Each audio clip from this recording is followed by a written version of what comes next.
ನಾವು ಕೂಡಿ ಬಂದು ನಿಮ್ಮ ಸಮ್ಮುಖದಲ್ಲಿ ಕೂತುಕೊಳ್ಳುವಂತೆ ನೀವು ತೋರಿದಂತಹ ನಿಮ್ಮ ದಯೆಗೋಸ್ಕರವಾಗಿ ಸ್ತೋತ್ರ ದೇವರೇ.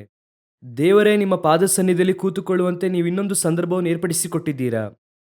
ಈ 6 ತಿಂಗಳುಗಳ ಕಾಲ ನಮ್ಮನ್ನು ಕಣ್ಮಣಿಯೋಪಾದಿಯಲ್ಲಿ ಕಾದುಕೊಂಡು ಬಂದಿದ್ದೀರಾ ದೇವರೇ. ದೇವರೇ, ನಮ್ಮ ಪಕ್ಕದಲ್ಲಿ ಎಷ್ಟೋ ಜನ ಬಿದ್ದು ಹೋದರು, ನಮ್ಮ ಬಲಪಾರ್ಶ್ವದಲ್ಲಿ ಎಷ್ಟೋ ಜನ ಬಿದ್ದು ಹೋದರು. ನಾವಾದರೂ ನಮ್ಮ ದೇವರಾದ ಕರ್ತನ ನಾಮದಲ್ಲಿ ನೆಲೆಯಾಗಿ ನಿಂತಿದ್ದೇವೆ. ನಾವು ನಿಂತಿರುವುದು ನಿರ್ಮೂಲವಾಗದೇ ಇರುವಂಥದ್ದು ನಿಮ್ಮ ಕೃಪೆ ದೇವರೇ. ಅದಕ್ಕಾಗಿ ನಿಮಗೆ ಸ್ತೋತ್ರ. ಎಲ್ಲರೂ ಕೂಡ ದೇವರಿಗೆ ಸ್ತೋತ್ರ ಮಾಡೋಣವ. ಈ ದಿನವನ್ನು ನಮಗೆ ಕೊಟ್ಟದ್ದಕ್ಕಾಗಿ ಸ್ತೋತ್ರ ದೇವರೇ.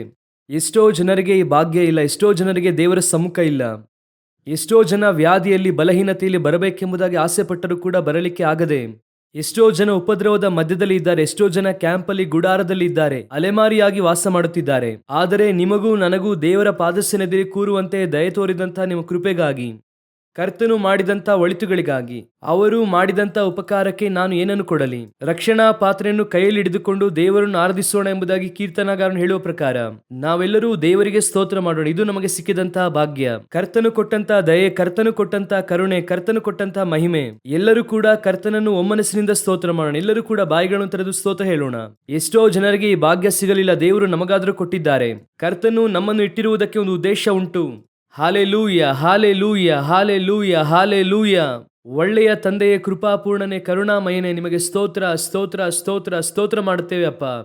ನಿಮ್ಮ ಕರದ ಕೆಳಗೆ ತಗ್ಗಿಸಿಕೊಳ್ಳುತ್ತೇವೆ ದೇವರೇ. ಇಲ್ಲಿಯ ತನಕ ನಮ್ಮನ್ನು ನಡೆಸಿದಂತಹ ದೇವರು ಮುಂದೆ ನಡೆಸುವಂತ ಕೃಪೆಗಾಗಿ ಸ್ತೋತ್ರ ದೇವರೇ. ಈ ತಿಂಗಳಲ್ಲಿ ಒಳ್ಳೆಯ ವರಗಳನ್ನು ನಮಗೆ ದಯಪಾಲಿಸುವಂತ ಕೃಪೆಗಾಗಿ ಸ್ತೋತ್ರ. ರೋಗವು ನಮ್ಮ ಪಾಳೆಯವನ್ನು ಬಿಟ್ಟು ಆಚೆ ಹೋಗುವಂತ ನಿಮ್ಮ ದಯೆಗೋಸ್ಕರವಾಗಿ ಸ್ತೋತ್ರ. ದೇಶದಲ್ಲಿ ಕಾಣಲ್ಪಡುವಂತ ವಿಪತ್ತುಗಳು ನಮ್ಮನ್ನು ಹಾನಿ ಮಾಡದೇ ಇರುವಂತಹ ನಿಮ್ಮ ದಯೆಗೋಸ್ಕರವಾಗಿ ಸ್ತೋತ್ರ. ಕರ್ತನು ಮೇಘಸ್ತಂಭದಿಂದ ಆವರಿಸಿ ನಮ್ಮನ್ನು ಸಂರಕ್ಷಿಸುವಂತಹ ಕೃಪೆಗಾಗಿ ಸ್ತೋತ್ರ. ದೇವರಾಗಿರುವ ಕರ್ತನು ನಮ್ಮನ್ನು ಬೇಲಿ ಹಾಕಿ ಕಾಪಾಡಿ ಅಪ್ಪ. ದೇವರೇ, ಈ ದೇಶವೆಲ್ಲೂ ಕೂಡ ಅಂತಹ ಸಂರಕ್ಷಣೆಯಲ್ಲಿರುವಂತೆ ನಿಮ್ಮ ಕೃಪೆಯನ್ನು ದಯಪಾಲಿಸಿರಿ. ನಮಗೆ ವಿರೋಧವಾಗಿ ಕಲ್ಪಿಸುವಂತ ಯಾವುದೇ ಆಯುಧಗಳು ಕೂಡ ಫಲಿಸಬಾರದೆಂಬುದಾಗಿ ಕಟ್ಟಳೆ ಕೊಡುತ್ತೇವೆ. ವಿಶ್ವಾಸಿಗಳಿಗೆ ವಿರುದ್ಧವಾಗಿ ಕಾರ್ಯ ಮಾಡುವಂತ ಎಲ್ಲ ಆಯುಧಗಳು ಕೂಡ ಅದು ಫಲಿಸದೆ ಹೋಗಲಿ. ಈ ತಿಂಗಳಲ್ಲಿ ದೇವರೇ, ಅವರಿಗೆ ವಿರುದ್ಧವಾಗಿ, ಅವರ ಮಕ್ಕಳ ವಿರುದ್ಧವಾಗಿ ಉಂಟು ಮಾಡಲ್ಪಡುವಂತ ಎಲ್ಲ ಆಯುಧಗಳು, ಶತ್ರುವಿನ ದುಷ್ಟ ಹೋರಾಟಗಳು, ಆಕಾಶ ಮಂಡಲದ ದುರಾತ್ಮ ಸೈನ್ಯಗಳ ಹೋರಾಟವು ಯೇಸುವಿನ ನಾಮದಲ್ಲಿ ನಿರ್ಮೂಲವಾಗಲಿ. ಅವರು ಹೋಗುವಾಗಲೂ ಬರುವಾಗಲೂ ನೀವೇ ಸಂರಕ್ಷಿಸಿರಿ, ನೀವೇ ಕಾಪಾಡಿರಿ. ದೇವರವರ ಕುಟುಂಬದಲ್ಲಿರುವಂಥ ಹಿಟ್ಟನ್ನು, ಎಣ್ಣೆಯನ್ನು ಆಶೀರ್ವದಿಸಬೇಕೆಂಬುದಾಗಿ ನಾವು ಪ್ರಾರ್ಥನೆ ಮಾಡುತ್ತೇವೆ. ನಿಮ್ಮ ಕೃಪೆಯುಳ್ಳ ಕರದ ಕೆಳಗೆ ತಗ್ಗಿಸಿಕೊಳ್ಳುತ್ತೇವೆ. ಕರ್ತನು ತಾನೇ ನೀವು ನಮ್ಮೊಂದಿಗೆ ಮಾತನಾಡಿರಿ, ಸಂಧಿಸಿರಿ, ನಿಮ್ಮ ವಾಕ್ಯವನ್ನು ಕಳುಹಿಸಿರಿ. ಬಂದಂತಹ ಒಬ್ಬೊಬ್ಬರನ್ನು ಕೂಡ ನಿಮ್ಮ ವಾಕ್ಯದಿಂದ ತೃಪ್ತಿಗೊಳಿಸಿರಿ. ನಮ್ಮ ದೇವರಾದ ಯೇಸುವಿನ ನಾಮದಲ್ಲಿ ತಂದೆಯೇ, ಹಾಲೆಲೂಯ. ವಿಮೋಚನ ಕಾಂಡ ಪುಸ್ತಕ 33ನೇ ಅಧ್ಯಾಯ 7ನೇ ವಾಕ್ಯ. ಅದಕ್ಕೆ ದೇವದರ್ಶನದ ಡೇರೆ ಎಂದು ಹೆಸರಿಟ್ಟನೆಂಬುದಾಗಿ ನಾವು ಆ ವಾಕ್ಯದಲ್ಲಿ ನೋಡುತ್ತೇವೆ. 2 ಸಮುವೇಲನ ಪುಸ್ತಕ 6ನೇ ಅಧ್ಯಾಯ 17ನೇ ವಾಕ್ಯದಲ್ಲಿ ಜನರು ಯೆಹೋವನ ಮಂಜೂಷವನ್ನು ತಂದು ದಾವೀದನು ಹಾಕಿಸಿದ ಗುಡಾರದೊಳಗೆ ನಿಯಮಿತ ಸ್ಥಳದಲ್ಲಿ ಇಟ್ಟರೆಂಬುದಾಗಿ ಓದುತ್ತೇವೆ. ಗೂಡಾರ ಎನ್ನುವಂಥದ್ದು ಒಂದೇ, ಆದರೆ ಅದಕ್ಕೆ 2 ಹೆಸರುಗಳಿದೆ. ವಿಮೋಚನ ಕಾಂಡ ಪುಸ್ತಕದಲ್ಲಿ ಅದಕ್ಕೆ ದೇವದರ್ಶನ ಗೂಡಾರ ಎಂಬುದಾಗಿ ಹೆಸರಿದೆ. 2 ಸಮುವೇಲನ ಪುಸ್ತಕದಲ್ಲಿ ಅದಕ್ಕೆ ದಾವೀದನ ಗೂಡಾರ ಎಂಬುದಾಗಿ ಹೆಸರಿದೆ. ದೇವದರ್ಶನ ಗೂಡಾರಕ್ಕೂ ದಾವೀದನ ಗೂಡಾರಕ್ಕೂ ಏನು ವ್ಯತ್ಯಾಸ? ಅದು ಆಕ್ಚುಯಲ್ ಆಗಿ ದೇವದರ್ಶನದ ಗೂಡಾರವೇ, ಆದರೆ ಅದಕ್ಕಿಂತ ಮುಂಚೆ ಅದಕ್ಕೆ ಸಾಕ್ಷಿಯ ಗೂಡಾರ ಎಂಬುದಾಗಿ ಹೆಸರಿತ್ತು. ದೇವದರ್ಶನ ಗೂಡಾರಕ್ಕೂ ಸಾಕ್ಷಿಯ ಗೂಡಾರಕ್ಕೂ ಇರುವಂತಹ ವ್ಯತ್ಯಾಸ ದಾವೀದನ ಗೂಡಾರಕ್ಕೆ ಬೇರೆ. ನಾವು ಇದರ ಕುರಿತಾಗಿರುವಂತಹ ಮುಖ್ಯವಾದ ವಿಷಯವನ್ನು ನೋಡಲಿದ್ದೇವೆ. ಯಾಕೆ ಅದು ದೇವದರ್ಶನದ ಗೂಡಾರದಿಂದ ದಾವೀದನ ಗೂಡಾರವಾಗಿ ಮಾರ್ಪಟ್ಟಿತು ಎನ್ನುವುದರ ಕುರಿತಾಗಿ ನಾವು ಇಂದು ನೋಡಲಿದ್ದೇವೆ. ದೇವದರ್ಶನ ಗೂಡಾರ ಎನ್ನುವಂಥದ್ದು ಮೋಶೆಯ ಮೂಲಕವಾಗಿ ನಮಗೆ ಕೊಡಲ್ಪಟ್ಟಿದ್ದು, ಅದು ಧರ್ಮಶಾಸ್ತ್ರಕ್ಕನುಸಾರವಾಗಿ ಕೊಡಲ್ಪಟ್ಟಿದ್ದೆಂದು ಗೊತ್ತು. ಮೋಶೆಯು ಲೇವಿ ಕುಲಕ್ಕೆ ಸೇರಿದಂಥವನು. ಅದೇನೆಂದರೆ ಅದು ಯಾಜಕತ್ವಕ್ಕೋಸ್ಕರವಾಗಿ ಪ್ರತ್ಯೇಕಿಸಲ್ಪಟ್ಟಂತಹ ಕುಲ, ಅವನ ಮೂಲಕವಾಗಿ ಕೊಡಲ್ಪಟ್ಟಂಥದ್ದು. ಆದರೆ ದಾವೀದನ ಗುಡಾರ ಎನ್ನುವಂಥದ್ದು, ದಾವೀದನು ಲೇವಿ ಕುಲಕ್ಕೆ ಸೇರಿದಂಥವನಲ್ಲ, ದಾವೀದನು ಯಹೂದ ಕುಲಕ್ಕೆ ಸೇರಿದಂಥವನು, ಎರಡನೆಯದಾಗಿ ಅರಸುತನ ಹೊಂದಿರುವಂಥವನು. ಆದರೆ ಈಗ ರಾಜ್ಯಭಾರಕ್ಕೆ ಸೇರಿದಂಥವನು ಒಂದು ಗುಡಾರವನ್ನು ಹಾಕಿಸುತ್ತಾನೆ. ಲೇವಿ ಕುಲಕ್ಕೆ ಹಾಕಲ್ಪಟ್ಟಂತ ಗುಡಾರವು ತೆಗೆಯಲ್ಪಟ್ಟಿತು. ಲೇವಿ ಕುಲದವರು ಹಾಕಲ್ಪಟ್ಟಂತ ಗುಡಾರವು ಅದರೊಂದಿಗೆ ಮುಕ್ತಾಯವಾಯಿತು. ದಾವೀದನ ಗುಡಾರವು ನಿಂತಿದೆ. ಕಾರಣ ಏನೆಂಬುದಾಗಿ ನಾವು ನಂತರ ನೋಡೋಣ. ಇದರ ಮೂಲಕವಾಗಿ ದೇವರು ಏನನ್ನು ಹೇಳಲು ಬರುತ್ತಾರೆ? ನಾನು ಯಾವಾಗಲೂ ಹೇಳುತ್ತೇನೆ, ಹಳೆಯ ಒಡಂಬಡಿಕೆ ಎನ್ನುವಂಥದ್ದು ಹೊಸ ಒಡಂಬಡಿಕೆಯ ರಹಸ್ಯಗಳನ್ನು ಹೊಂದಿರುವಂತಹ ಪುಸ್ತಕ. ಅದರಲ್ಲಿ ದೇವರು ಹೊಸ ಒಡಂಬಡಿಕೆಯ ಕುರಿತಾಗಿ, ಬರಲಿಕ್ಕಿರುವಂತಹ ಕಾರ್ಯದ ಕುರಿತಾಗಿ ಎಲ್ಲ ಬರೆದಿಟ್ಟಿರುತ್ತಾರೆ. ನಾವು ಅದನ್ನು ಧ್ಯಾನಿಸುವಾಗ ಬರೀ ಕಥೆಯಾಗಿ, ಸಂಭವವಾಗಿ ಓದುವುದಾದರೆ ಅದು ಅರ್ಥವಾಗುವುದಿಲ್ಲ. ಅದನ್ನು ಕೂತುಕೊಂಡು ಸ್ವಲ್ಪ ಧ್ಯಾನಿಸಬೇಕು, ಅದರ ಹಿಂದೆ ಏನಿದೆ ಎಂಬುದಾಗಿ ನೋಡಿ. ದೇವರು ಸೆಲೆಕ್ಟ್ ಮಾಡಿ ಕರೆತರುತ್ತಾರೆ. ಮೋಶೆಯನ್ನು ಕರೆತಂದು ಆನಂತರವಾಗಿ ಇಲ್ಲಿ ಗೂಡಾರವನ್ನು ಹಾಕಿಸಿ ಅದರೊಳಗೆ ಯಾಜಕತ್ವ, ಆರೋನನನ್ನು ತಂದು ಇಡುತ್ತಾರೆ. ಆರೋನನನ್ನು ಇಡುವಾಗ ಹೇಳುತ್ತಾರೆ, ಇದು ನಿನಗೂ ನಿನ್ನ ತಲೆಮಾರಿಗೂ ನಿತ್ಯ ಯಾಜಕತ್ವವಾಗಿರುತ್ತದೆ ಎಂಬುದಾಗಿ ವಿಮೋಚನಾಕಾಂಡ ಪುಸ್ತಕದಲ್ಲಿ ಹೇಳುತ್ತಾರೆ. ಆ ರೀತಿಯಾಗಿ ಕೊಡಲ್ಪಟ್ಟಂತ ಯಾಜಕತ್ವ ಈಗ ದಾವಿದನ ಕೈವಶದಲ್ಲಿ ಹೋಗುತ್ತಾ ಇದೆ, ಬೇರೆ ಒಂದು ಕುಲಕ್ಕೆ ಮಾರ್ಪಡುತ್ತಾ ಇದೆ. ಇದೇ ಇಬ್ರಿಯರಿಗೆ ಬರೆದ ಪುಸ್ತಕದಲ್ಲಿ ದೇವರು ಹೇಳುತ್ತಾರೆ, ಓದಿರಿ. ಇಬ್ರಿಯರಿಗೆ ಬರೆದ ಪುಸ್ತಕ 7ನೇ ಅಧ್ಯಾಯ 11ನೇ ವಾಕ್ಯ. ಇಬ್ರಿಯರಿಗೆ 7:11. ಇಸ್ರಾಯೇಲರಿಗೆ ಉಂಟಾದ ಧರ್ಮಶಾಸ್ತ್ರವು ಲೇವಿಕ ಯಾಜಕತ್ವದ ಮೇಲೆಯೇ ಆಧಾರಗೊಂಡಿದೆಯಷ್ಟೇ. ಆ ಯಾಜಕತ್ವದಿಂದ ಸಂಪೂರ್ಣ ಸಿದ್ಧಿ ಉಂಟಾಗಿದ್ದರೆ ಆರೋನನ ತರಹದವನಾಗಿರದೆ ಮೆಲ್ಕಿಜೆದೇಕನ ತರಹದ ಬೇರೊಬ್ಬ ಯಾಜಕನು ಬರುವುದಕ್ಕೆ ಅವಶ್ಯವೇನಿತ್ತು. ಈಗ ಬೇರೆ ಒಂದು ಕುಲದವರಿಗೆ ಹೋಗಿ ಸೇರಿತು. ಅದರಲ್ಲೇ ಮೇಲೆ ಕೆಳಗೆ ವಾಕ್ಯವನ್ನು ನೋಡುವುದಾದರೆ ಬೇರೆ ಒಂದು ಕುಲಕ್ಕೆ ಸಂಬಂಧಪಟ್ಟವರಿಗೆ ಇದು ಹೋಯಿತು, ಆ ಕುಲದಿಂದ ಇನ್ನೊಂದು ಕುಲಕ್ಕೆ ಹೋಯಿತು ಎಂಬುದಾಗಿ ಇದೆ. ಯಾಕೆ ಹೋಯಿತು? ಆ ರೀತಿಯಾಗಿ ಹೋದದಕ್ಕೆ ಕಾರಣ ಏನು? ಯಾಜಕತ್ವ ಸೇವೆ ಎನ್ನುವಂಥದ್ದು ಸಂಪೂರ್ಣವಾಗಿ ಲೇವಿ ಕುಲಕ್ಕೆ ಸಂಬಂಧಪಟ್ಟಂಥದ್ದಾಗಿತ್ತು. ಆದರೆ ಇಲ್ಲಿ ಯಾಜಕತ್ವ ಯಹೂದ ಕುಲದವರ ಕೈಗೆ ಹೋಗುತ್ತದೆ. ಒಂದು ಕುಲದಿಂದ ದೇವರು ಇನ್ನೊಂದು ಕುಲಕ್ಕೆ ಮಾರ್ಪಡಿಸುತ್ತಾರೆ. ದೇವದರ್ಶನ ಗುಡಾರದಿಂದ ದಾವಿದನ ಗುಡಾರ ಎಂಬುದಾಗಿ ಹೆಸರು ಮಾರ್ಪಡಿಸುತ್ತಾರೆ. ಇದು ಯಾವುದು ಕೂಡ ಸಾಧಾರಣವಾಗಿ ಏನೋ ಒಂದು ಹುಡುಗಾಟಕ್ಕೆ ಮಾಡುವಂತಹ ಕಾರ್ಯವಲ್ಲ. ಯಾಜಕತ್ವ ಎನ್ನುವಂಥದ್ದು ಹೆಚ್ಚು ಕಮ್ಮಿ ದೇವರು ಬಂದು 1000 ವರ್ಷಗಳ ಕಾಲದ ತನಕ ಮೇಂಟೈನ್ ಮಾಡುತ್ತಾರೆ. ಎಲ್ಲಿ ಮೋಶೆಯ ಕಾಲದಿಂದ ಮೇಂಟೈನ್ ಮಾಡಿ ತರುತ್ತಾರೆ, ದಾವಿದನ ಕಾಲದ ತನಕ ಮೇಂಟೈನ್ ಮಾಡುತ್ತಾರೆ. ಆದರೆ ದಾವಿದನ ಕಾಲದಲ್ಲಿ ಇದು ಬದಲಾಗುತ್ತದೆ. ಯಾಜಕತ್ವ ಈಗಲೂ ಕೂಡ ತೆಗೆದುಕೊಳ್ಳುವುದಾದರೆ, ನಮ್ಮ ಕಾಲದಲ್ಲಿ ತೆಗೆದುಕೊಳ್ಳುವುದಾದರೆ, ಈಗ ನೀವು ಓದುವುದ್ರಲ್ಲ ಇಬ್ರಿಯರಿಗೆ 7ನೇ ಅಧ್ಯಾಯ 14ನೇ ವಾಕ್ಯದಲ್ಲಿ, ಅದು ಮೆಲ್ಕಿಜೆದೇಕನ ವಿಧಾನ ಎನ್ನುವಂತ ಬೇರೆ ವಿಧಾನಕ್ಕೆ ಬರುತ್ತದೆ. ಈಗ ಈ ಸ್ಥಳದಿಂದ ಬಂದಂತ ಆರೋನನ ಯಾಜಕತ್ವದಿಂದ ಬದಲಾಯಿಸಲ್ಪಟ್ಟು ಬೇರೆ ಒಂದು ವಿಧಾನಕ್ಕೆ ಬದಲಾಯಿಸಲ್ಪಡುತ್ತದೆ ಎಂದು ಹೇಳುತ್ತಾರಲ್ವಾ? ಹಾಗಾದ್ರೆ ಬೇರೆ ಒಂದು ವಿಧಾನಕ್ಕೆ ಬರುವಾಗ ಯಾವ ವಿಧಾನಕ್ಕೆ ಬರುತ್ತದೆ ಎಂದು ನೋಡುವುದಾದರೆ, ಲೇವಿ ಕುಲದಿಂದ ಯಹೂದ ಕುಲಕ್ಕೆ ಬರುವಾಗ ಮೆಲ್ಕಿಜೆದೇಕನ ವಿಧಾನಕ್ಕೆ ಬರುತ್ತದೆ ಎಂಬುದಾಗಿ ನಾವು ಇಬ್ರಿಯ 7:11 ಓದುದ್ವಿ ಅಲ್ವಾ? ಓದಿರಿ. 2 ಸಮುವೇಲನ ಪುಸ್ತಕ 6ನೇ ಅಧ್ಯಾಯ 14ನೇ ವಾಕ್ಯವನ್ನು ಓದಿರಿ. ದಾವೀದನು ನಾರಿನ ಏಫೋದನ್ನು ಧರಿಸಿಕೊಂಡವನಾಗಿ ಯೆಹೋವನ ಸನ್ನಿಧಿಯಲ್ಲಿ ಪೂರ್ಣಾಸಕ್ತಿಯಿಂದ ಕುಣಿದಾಡಿದನು. ಹಾಗಾದರೆ ದಾವೀದನು ಈಗ ಅರಸನಾಗಿ ಇದ್ದಾರೆ. ದಾವೀದನು ಅರಸನಾಗಿ ಇದ್ದಾರೆ. ಆದರೆ ಆ ದಾವೀದನು ಯಾವ ವಸ್ತ್ರವನ್ನು ಧರಿಸಿಕೊಂಡಿದ್ದ ಎಂಬುದಾಗಿ ವಾಕ್ಯ ಹೇಳುತ್ತದೆ? ಏಫೋದನ್ನು ಧರಿಸಿಕೊಂಡವನಾಗಿ ಎಂಬುದಾಗಿ ಇದೆ. ಅದರ ಅರ್ಥ ಏನು ಅಂದರೆ, ಏಫೋದನ್ನು ಯಾರು ಧರಿಸಿಕೊಳ್ಳುತ್ತಾರೆ ಅಂದರೆ ಯಾಜಕರು ಧರಿಸಿಕೊಳ್ಳುತ್ತಾರೆ. ದೇವರು ಹೇಳುತ್ತಾರೆ, ಯಾಜಕನಿಗೆ ಆ ಡ್ರೆಸ್ ಅನ್ನು ಹಾಕು, ಅವನು ಬಲಿಪೀಠಕ್ಕೆ ಬರುವಾಗ ನಾನು ನಗ್ನತೆ ನೋಡದಂತೆ, ದುರ್ವಾಸನೆಯನ್ನು ನೋಡದಂತೆ ಅವನಿಗೆ ಏಫೋದಿನ ವಸ್ತ್ರವನ್ನು ಧರಿಸು ಎಂಬುದಾಗಿ ಹೇಳುತ್ತಾರೆ. ಹಾಗಾದ್ರೆ ವಸ್ತ್ರ ಎನ್ನುವಂಥದ್ದು ಯಾಜಕನ ವಸ್ತ್ರ, ಆದರೆ ಒಳಗಿರುವಂಥದ್ದು ಅರಸನು. ಹೊರಗೆ ಇರುವಂಥದ್ದು ಯಾಜಕತ್ವ, ಒಳಗೆ ಇರುವಂಥದ್ದು ಅರಸುತನ. ಯಾಜಕತ್ವ ಹಾಗೂ ಅರಸುತನ ಇರುವಂತಹ ಬೇರೆ ಒಂದು ಗೂಡಾರ ಉಂಟು ಮಾಡುವುದಕ್ಕಾಗಿ ಬಂದಿದ್ದಾನೆ.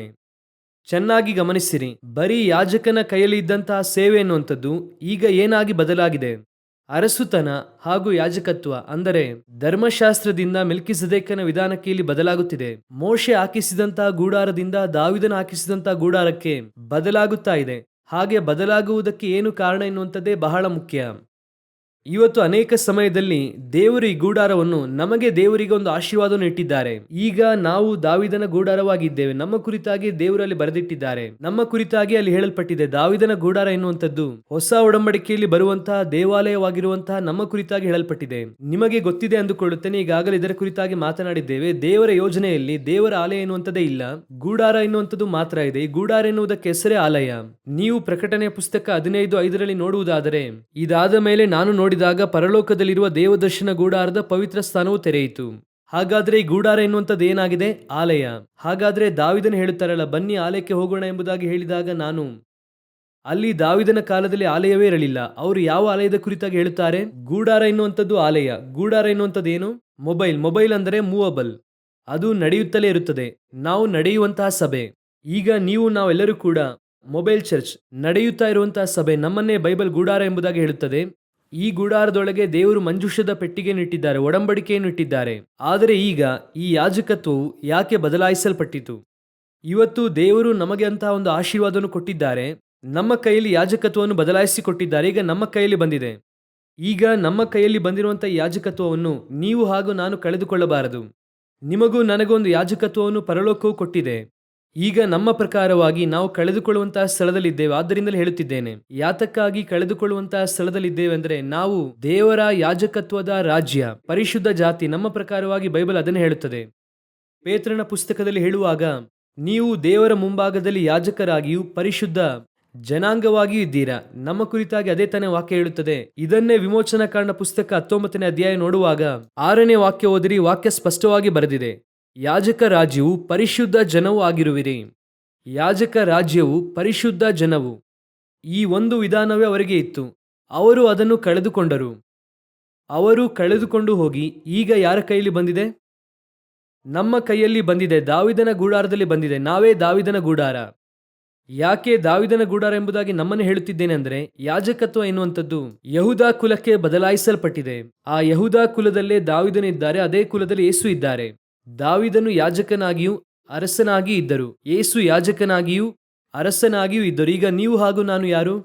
ಪ್ರಕಟಣೆಯ ಪುಸ್ತಕ 1:5-6 ಏನು ಹೇಳುತ್ತದೆ? ನಮ್ಮನ್ನು ರಾಜ್ಯವನ್ನಾಗಿಯೂ ತನ್ನ ತಂದೆಯಾದ ದೇವರಿಗೆ ಯಾಜಕರನ್ನಾಗಿಯೂ ಮಾಡಿದವನು. ಹಾಗಂದರೆ ಈ ದಾವಿದನ ಗೂಡಾರ ಎನ್ನುವಂಥದ್ದು ನಿಮ್ಮ ಹಾಗೂ ನನ್ನ ಕುರಿತಾಗಿ ಹೇಳಲ್ಪಡುತ್ತದೆ. ನಿಮ್ಮನ್ನು ನನ್ನನ್ನೇ ದೇವರು ಹೇಳುತ್ತಾರೆ. ಆದರೆ ಈ ರಾಜ್ಯಭಾರದಲ್ಲಿ ನೀವು ಹಾಗೂ ನಾನು ಇರುತ್ತೇವಾ? ಈ ಯಾಜಕತ್ವದಲ್ಲಿ ನೀವು ಹಾಗೂ ನಾನು ಇರುತ್ತೇವಾ? ಕರ್ತನು ಕೈಯಲ್ಲಿ ಕೊಟ್ಟಿದ್ದಾರೆ. ಈಗ ಇಲ್ಲಿ ಏನು ಸಮಸ್ಯೆ ಅಂದರೆ, ನಿಮಗೂ ಹಾಗೂ ನನಗೂ ಈ ರೀತಿಯಾಗಿ ಮುಖ್ಯವಾದಂತಹ ಯಾಜಕತ್ವ ಹಾಗೂ ಅರಸುತನವು ಹೊಂದಿರುವಂತಹ ಒಂದು ಸೇವೆಯು ನಮಗೆ ಇದೆ ಎನ್ನುವಂಥ ವಿಷಯವೇ ನಮಗೆ ಗೊತ್ತಿಲ್ಲ. ಈಗ ನಮ್ಮನ್ನು ಎಲ್ಲಿ ಕರ್ಕೊಂಡು ಹೋಗಿದ್ದಾರೆ ಅಂದರೆ, ಮೋಶೆಯ ಗೂಡಾರಕ್ಕೆ ಕರ್ಕೊಂಡು ಹೋಗಿದ್ದಾರೆ. ಸೇವಕರು ಪ್ರತ್ಯೇಕ, ವಿಶ್ವಾಸಿಗಳು ಪ್ರತ್ಯೇಕ, ಸೇವೆ ಬೇರೆ, ಜನರು ಬೇರೆ, ರಾಜ್ಯಭಾರ ಬೇರೆ ಎಂಬುದಾಗಿ ಪ್ರತ್ಯೇಕಿಸಿದ್ದಾರೆ. ನೀವು ಹಾಗೆ ಇದ್ದೀರಾ. ನಿಮ್ಮ ಪ್ರಕಾರವಾಗಿ ಈಗ 1ನೇ ತಾರೀಕು ಬೆಳಗ್ಗೆ ಬರುತ್ತೀರಾ, ಭಾನುವಾರ ಬರುತ್ತೀರಾ, ದಶಮ ಭಾಗ ಕಾಣಿಕೆ ಕೊಡುತ್ತೀರಾ, ಕರೆಕ್ಟಾಗಿ ಚರ್ಚಿಗೆ ಬರುತ್ತೀರಾ, ಅದರೊಂದಿಗೆ ಹಿಂತಿರುಗಿ ಹೋಗುತ್ತೀರಾ. ನಿಮಗೆ ಯಾಜಕತ್ವ ಅಂದರೆ ಏನು? ಭಾನುವಾರ ಸಭೆಗೆ ಬಂದು ಹಿಂತಿರುಗಿ ಹೋಗುವಂಥದ್ದು. ಇಸ್ರಾಯೇಲರಿಗೆ ಯಾಜಕತ್ವ ಅಂದರೆ ಏನು? ಗೂಡಾರಕ್ಕೆ ಬಂದು ಬಲಿ ಅರ್ಪಿಸಿ ಹೋಗುವಂಥದ್ದು. ಆನಂತರವಾಗಿ ಅವರಿಗೂ ಆ ದೇವದರ್ಶನ ಗೂಡಾರಕ್ಕೆ ಏನಿರಲ್ಲ, ಯಾವ ಸಂಬಂಧವೂ ಇರುವುದಿಲ್ಲ. ಅವರಿಗೂ ಅದಕ್ಕೂ ಯಾವುದೇ ಕನೆಕ್ಷನ್ ಇರುವುದಿಲ್ಲ. ಬಲಿ ಅರ್ಪಿಸುವುದು ಮಾತ್ರವೇ ಅವರ ಕೆಲಸ. ಆನಂತರ ಯಾಜಕತ್ವವನ್ನು ಯಾರು ಮಾಡಬೇಕು? ಯಾಜಕರು ಮಾಡಬೇಕು. ಮಹಾಯಾಜಕನು ಮಾಡಬೇಕು. ಅದು ಅವರ ಕೆಲಸ, ನಮ್ಮ ಕೆಲಸವಲ್ಲ. ಈಗ ಅದೇ ಮನಸ್ಥಿತಿಯಲ್ಲೇ ಸಭೆಯು ಕೂಡ ಕೂತಿದೆ. ಸಭೆಯ ಮನಸ್ಥಿತಿ ಎನ್ನುವಂಥದ್ದೇನು? ಸೇವೆ ಎನ್ನುವಂಥದ್ದು ಸೇವಕರು ಮಾಡಬೇಕಾಗಿರುವಂಥದ್ದು. ಅದಕ್ಕೂ ನಮಗೂ ಯಾವುದೇ ಸಂಬಂಧವಿಲ್ಲ. ನಮ್ಮ ಕೆಲಸವೇನು? ಕೆಲಸಕ್ಕೆ ಹೋಗಬೇಕು, ಮಕ್ಕಳು ಮೊಮ್ಮಕ್ಕಳನ್ನು ನೋಡಿಕೊಳ್ಳಬೇಕು, ಭಾನುವಾರ ಅಂದರೆ ಕರೆಕ್ಟಾಗಿ ಸಭೆಗೆ ಹೋಗಬೇಕು. ಇನ್ನು ನಾವು ಹೇಳಬೇಕು ಅಂದರೆ, ನಮಗಿಂತಲೂ ಕೂಡ ಸಬ್ಬತ್ ದಿನವನ್ನು ಯಹೂದ್ಯರು ಬಹಳ ಸರಿಯಾಗಿ ಆಚರಿಸುತ್ತಾರೆ. ಈಗಲೂ ಕೂಡ ನಾವು ಮೋಶೆಯ ಗುಡಾರದಲ್ಲೇ ಕೂತುಕೊಂಡಿದ್ದೇವೆ. ಆದರೆ ಮೋಶೆಯ ಗುಡಾರವೂ ಇಲ್ಲ, ಅದು ಮುಕ್ತಾಯವಾಗಿದೆ. ಆ ಗೂಡಾರವು ಓವರ್ ಆಗಿದೆ. ಈಗ ನಾವು ಮತ್ತೆ ದಾವೀದನ ಗುಡಾರದಲ್ಲಿ ಇರಬೇಕಾದಂಥವರು ಯಾವ ಗುಡಾರದಲ್ಲಿ ಕೂತಿದ್ದೇವೆ? ಮೋಶೆಯ ಗುಡಾರದಲ್ಲಿ ಕೂತಿದ್ದೇವೆ. We are self satisfied spiritually. ನಮಗೆ ನಾವೇ ತೃಪ್ತಿಯಾದಂತಹ ಒಂದು ಹಂತಕ್ಕೆ ಬಂದಿದ್ದೇವೆ. ಯಾವ ತೃಪ್ತಿಯ ಹಂತಕ್ಕೆ ಬಂದಿದ್ದೇವೆ? ಸೇವೆ ಎನ್ನುವಂಥದ್ದು, ಆ ಯಾಜಕ ಸೇವೆ ನಮಗೆಲ್ಲ ಇಲ್ಲ. ನಮ್ಮ ಪ್ರಕಾರವಾಗಿ ನಾವು ಡೈಲಿ ಹೋಗಿ ಫ್ಯಾಮಿಲಿಗೋಸ್ಕರವಾಗಿ ದುಡಿಯಬೇಕು, ಆ ರೀತಿನೇ ಹೇಳುತ್ತೇವೆ. ಹೊಸ ಒಡಂಬಡಿಕೆಯು ಆ ರೀತಿಯಾಗಿ ಇಲ್ಲವೇ ಇಲ್ಲ. ಹೊಸ ಒಡಂಬಡಿಕೆಯಲ್ಲಿ ಎಲ್ಲರೂ ಕೂಡ ಒಂದು ಪಾರ್ಟು ಸೇವೆ ಇದೆ, ಇನ್ನೊಂದು ಪಾರ್ಟು ಲೋಕದ ಕೆಲಸ ಇದೆ. ಒಂದು ಹಂತದಲ್ಲಿ ಈ ಸೇವೆಯನ್ನು ಪೂರ್ಣವಾಗಿ ಮಾಡುವುದಕ್ಕಾಗಿ ಕರೆಯಲ್ಪಡುತ್ತೀರಾ, ಅದುವೇ ಪೂರ್ಣಾವಧಿ ಸೇವೆ. ಆದರೆ ನೀವೆಲ್ಲರೂ ಕೂಡ ಸೇವೆಗೋಸ್ಕರವಾಗಿ ಬಂದಿದ್ದೀರಾ. ಸೇವೆಯನ್ನು ಮಾಡದೇ ಇರುವುದಕ್ಕೆ ಆಗುವುದೇ ಇಲ್ಲ. ಆದ್ದರಿಂದಲೇ ಹೇಳುತ್ತಾರೆ, ಸುವಾರ್ತೆಯನ್ನು ಸಾರದೇ ಇದ್ದರೆ ನನ್ನ ಗತಿಯು ಏನು ಹೇಳಲಿ? ಯು ಮಸ್ಟ್ ಡೂ, ಖಂಡಿತವಾಗಿ ಮಾಡಬೇಕು. ಆದರೆ ಈ ಬಿದ್ದು ಹೋದಂತಹ ದೇವದರ್ಶನ ಗೂಡಾರ ಅಂದರೆ ಇಲ್ಲದೇ ಇರುವಂತಹ ಮೋಶೆಯ ಗೂಡಾರದೊಳಗೆ ಕೂತುಕೊಂಡು ಆ ಗೂಡಾರದೊಳಗೆ ಇದ್ದು ನಾವು ಹೆಚ್ಚಳವನ್ನು ಪಡುತ್ತಾ ಅದರಲ್ಲಿರುವಂತಹ ಕಾರ್ಯಗಳನ್ನೇ ತೆಗೆದುಕೊಳ್ಳುತ್ತಾ ಇದ್ದೇವೆ. ಬಿಟ್ಟರೆ ಆ ಗೂಡಾರವು ಹೋಗಿ ದಾವಿದನ ಗೂಡಾರ ಎಂಬುದಾಗಿ ಬಂದಿದೆ. ಈಗ ನೋಡಿ, ಈ ಗೂಡಾರವು ಮುಗಿದು ಹೋಗಿದೆ ಎಂದು ಹೇಳುವುದಕ್ಕೆ ಅರ್ಥವೇನು? ವಾಕ್ಯ ಹೇಳುತ್ತದೆ ನೋಡಿರಿ. 1 ಸಮುವೇಲನ ಪುಸ್ತಕ 4ನೇ ಅಧ್ಯಾಯ 18ನೇ ವಾಕ್ಯ. 1 ಸಮುವೇಲ 4:18. ಮುದುಕನು ಸ್ಥೂಲಕಾಯನೂ ಆದ ಏಲಿಯು ದೇವರ ಒಡಂಬಡಿಕೆಯ ಮಂಜೂಷದ ವರ್ತಮಾನವನ್ನು ಕೇಳಿದೊಡನೆ ಪೀಠದಿಂದ ಹಿಂದಕ್ಕೆ ಬಾಗಿಲಿನ ಕಡೆಗೆ ಬಿದ್ದು ಕುತ್ತಿಗೆ ಮುರಿದು ಸತ್ತನು. ಅವನು ಇಸ್ರಾಯೇಲ್ಯರನ್ನು 40 ವರ್ಷ ಪಾಲಿಸಿದನು. ಇದರೊಂದಿಗೆ ಯಾಜಕತ್ವವು ಮುಗಿದು ಹೋಯಿತು. ಅಂದರೆ ಆರೋನನಿಗೆ ನಿತ್ಯವಾಗಿರುತ್ತದೆ ಎಂದು ಹೇಳಿದಂಥ ಯಾಜಕತ್ವವು ಏನಾಗಿದೆ? ಏಲಿಯೊಂದಿಗೆ ಮುಗಿದು ಹೋಗುತ್ತದೆ. ಆನಂತರವಾಗಿ ಅವನ ಮಕ್ಕಳು ಕೂಡ ಸತ್ತು ಹೋಗುತ್ತಾರೆ. ಅಲ್ಲಿದೆ ನೋಡಿರಿ, 10ನೇ ವಾಕ್ಯ ಹೇಳುತ್ತದೆ ನೋಡಿರಿ. ಆದ ಕಾರಣ ಶೌರ್ಯದಿಂದ ಯುದ್ಧ ಮಾಡಬೇಕು ಎಂದು ಹೇಳಿಕೊಂಡು ಯುದ್ಧ ಮಾಡಲು ಇಸ್ರಾಯೇಲರು ಸೋತು ತಮ್ಮ ತಮ್ಮ ಮನೆಗಳಿಗೆ ಓಡಿ ಹೋದರು. ಮಹಾ ಸಂಹಾರವಾಯಿತು. ಇಸ್ರಾಯೇಲರಲ್ಲಿ 30,000 ಕಾಲಾಳುಗಳು ಮಡಿದರು. ಮುಂದಿನ ತಲೆಮಾರಿನ ಯಾಜಕತ್ವವು ಕ್ಲೋಸ್ ಆಯಿತು.